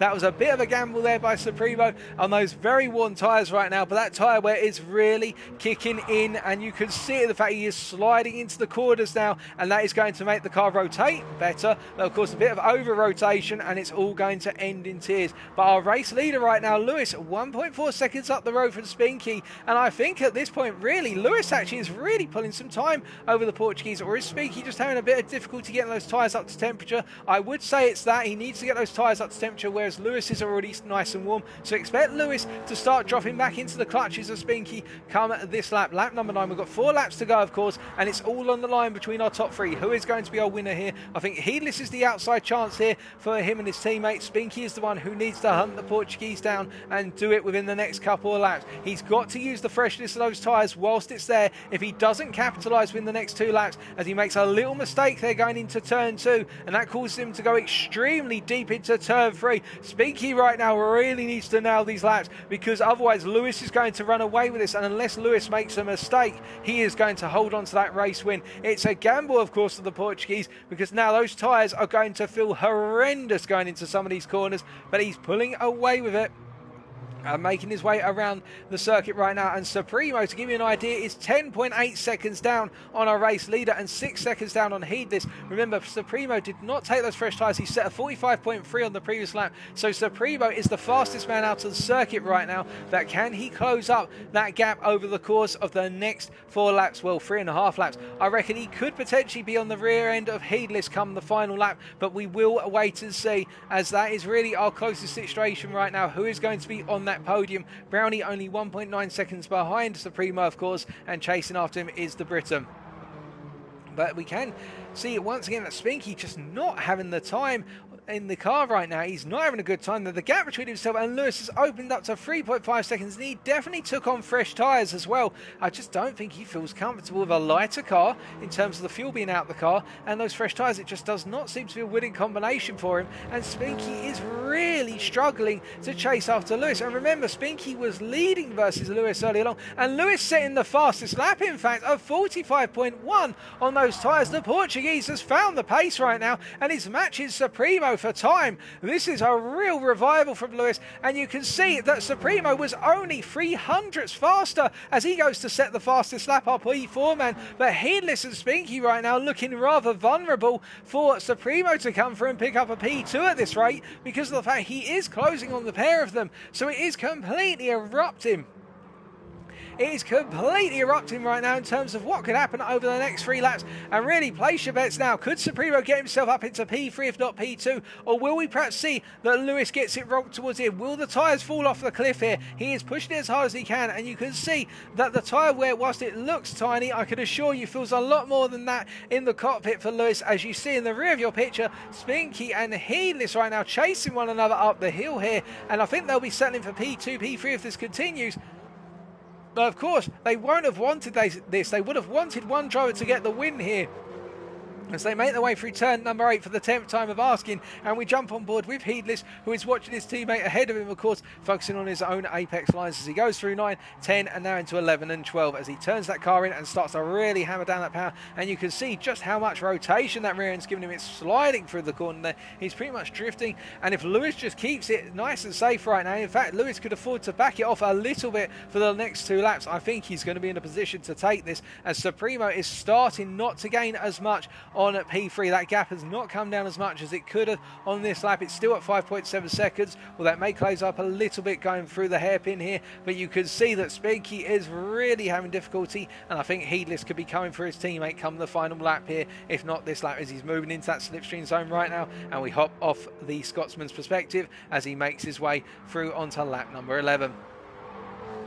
Now, of course, he will have the dirty air of his teammates to contend with, and you can see that already, going a little bit wide there, understeering wide through turn number 1. Here's the Scotsman, and behind Supremo, definitely feeling that tyre wear right now, and you can see on that rear right in particular, what we talked about earlier, that rear right will be lighting up through the left-hand corners quite harshly now for Supremo, and it means the car becomes a lot less stable as he makes his way over the sausage curb there at turn 4, and you can see the car getting squirrely as it lands back on its tyres, and now he's really just got to keep it together here and recognise the fact it's been a reasonable recovery drive, albeit he went too soon in the strategy stakes. But he'll remember that one for the final race of the season next week, knowing not to go too early when it comes down to strategy, as Spinky and Heedless are getting ever closer to one another. So of course they're teammates, but it's all about pride here, being the number one teammate as they make their way through 6, 7 and coming up into 8. And you can see they're both drifting in sequence here. It's sequential drifting. Heedless going very wide through turn 8 and almost spinning it. He'll be absolutely sweating it right now, thinking to himself, I can't afford to do that again and go even an inch wider,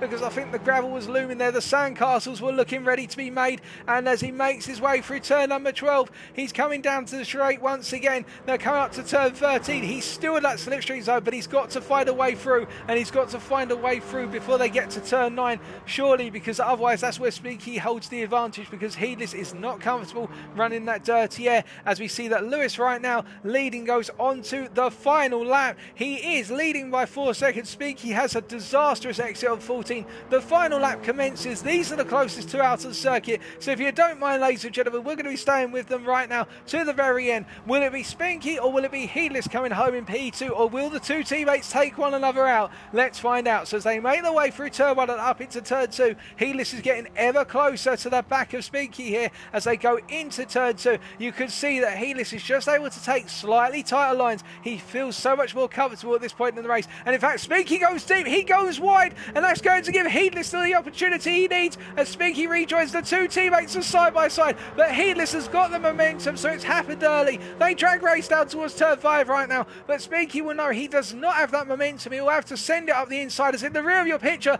there is Supremo, only 3.5 seconds down on these two. He's within arm's reach of them. If only he had more time, perhaps, or perhaps one of them will get it wrong. You never know. But right now, I think that is it for the battle for P2. I think Heedless has got it done through Spinky's mistake coming out of turn 4. We wanted to see a battle in the end, but we saw a mistake, and that was all Heedless needed to take the place. And Spinky struggling really badly on those tyres. He just cannot get the car to go through the corners. And you can see Supremo taking half a second out of him in 2 quarters alone, as he's only got 1 more sector to go as Spinky. Can he hold on versus the Mexican, or will the Mexican surprise everyone with a podium right at the end?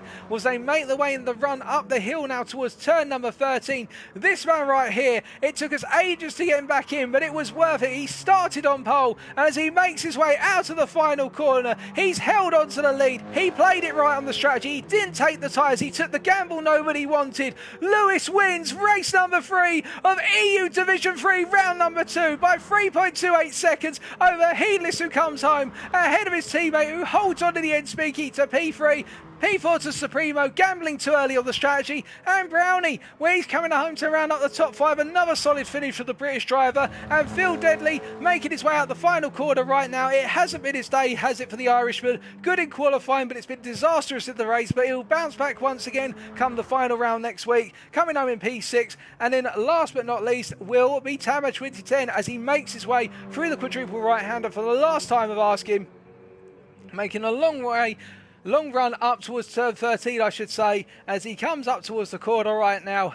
It has been a very long evening for all the drivers, of course, and Tam will be as exhausted as all of them. It hasn't been his evening tonight, but he does have 1 more round to go and he'll be ready to bounce back. Looking stronger, however, the pace is coming for Tamer, and tonight it was all about the consistency, not quite being up to scratch, but Tamer comes across the line in P7.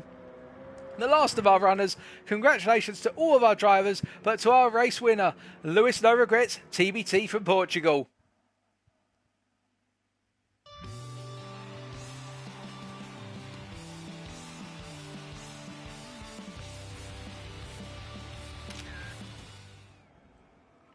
What a cracking race to end it, and I think a complete surprise to everyone, myself included, on the strategy stakes there. But there are your final results, subject to any stewards' inquiries. Lewis bringing it home 3.2 seconds ahead of Heedless, and in P3 was Spinky round off the podium. The two drivers there of Heedless and Spinky getting a very solid point scores, albeit flipping their positions from race 2, and they'll be very pleased for that in the constructors. Supremo in P4, not his day in terms of the strategy approach, and Brownie with that P5. Rounded up our top 5. The fastest lap going to Supremo on the final lap of 44.9 on what was effectively 10 lap old tyres. That is phenomenal from the Mexican. That is tonight's racing complete as far as EU Division 3 are concerned, and now we've only got one more race to go. And that is, of course, King of the Karts. As we wait for the lobby to get set up. But what a fantastic load of racing from EU Division 3.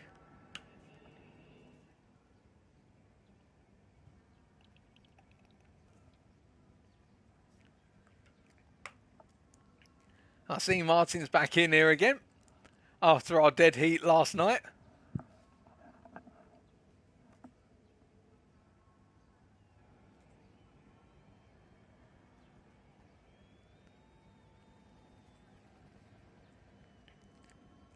I'd just like to say on the behalf of GTSRL, ladies and gentlemen, thank you very much for your patience going into tonight's races, given how things started with some technical issues and then the waiting for drivers. But in the end, we got there and we've had some fantastic racing as a result of it. And, well, thank you for staying tuned all the way through it. But now we've got one little bit of racing to go as we realise that we need to reset our camera once again. So I don't want to be looking backwards over the course of the races.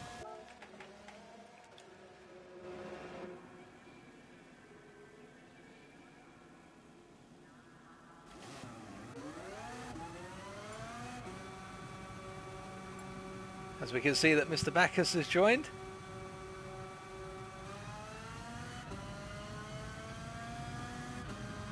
I wonder if you can do GT Sport with a keyboard. Might have to try that next week.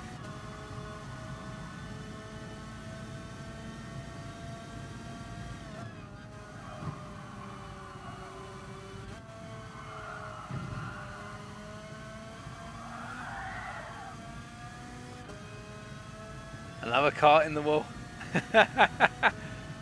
Oh, dearie me.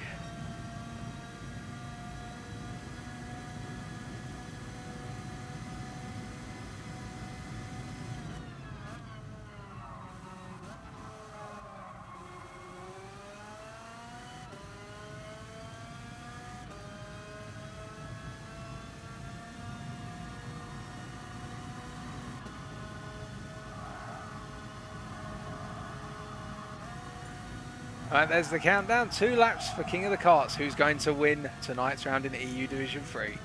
Let's find out.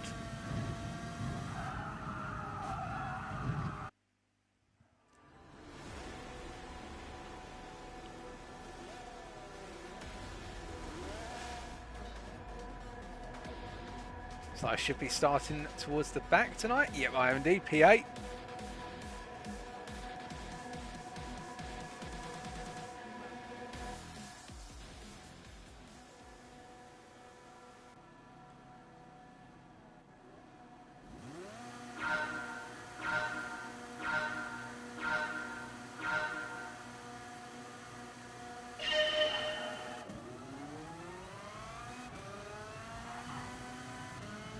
Well, we've already seen a lot of death. Oh, we've only got 1 lap tonight, so we've all got to get it done fast.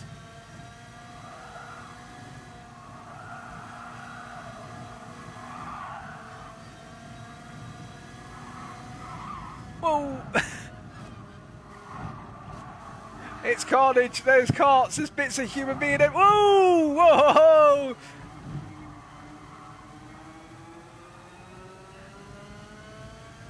That was close.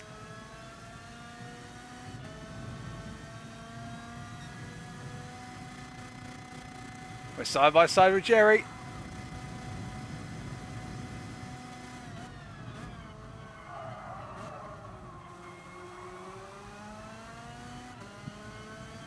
Use the blue shell, I'll try it. Oh, no! Oh God, and I've just blocked someone.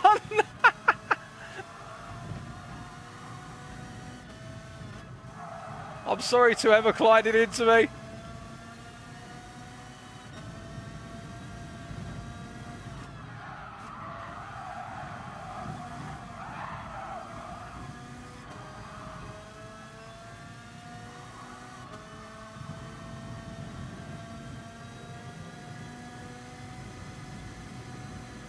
They're weaving, that's going to cost them time.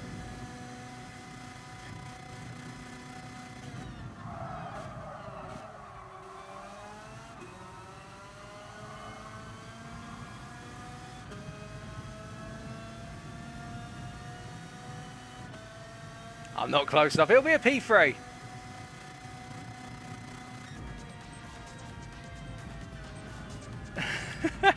I'll take a P3.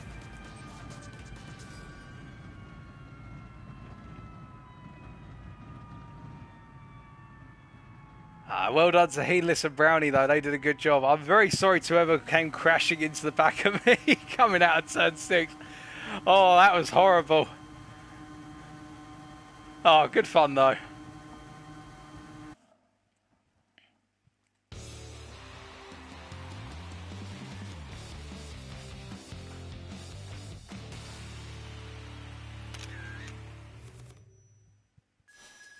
Oh, God. Yeah, I'm sorry. I didn't realise, Joe. Was that me who forced you off at turn 9? Oh, dear. There's one of you on my left and there was one on my right and I got just a little chunk bump. Oh, dearie me. Well, that was good fun all the same. And, well, with that, that brings an end to round number 2 of season 39. And we'll be taking the KTM Crossbows to Spa-Francorchamps for the final round as of next week. So come back the same time next week, 7:30 British summertime in the evening for EU Division 1 races 1 through to 3 and King of the Karts and qualifying, of course, in round number 3. I won't be broadcasting EU Division 1. That will be done by my colleague Lionessi, who will introduce himself on the night. But I will be doing EU Divisions 2 and 3. But until then, stay safe, stay well, stay smiling, and as always, have a lovely day, have a lovely end to your week, and until next time, remember to stay out there and keep it on track. Good night.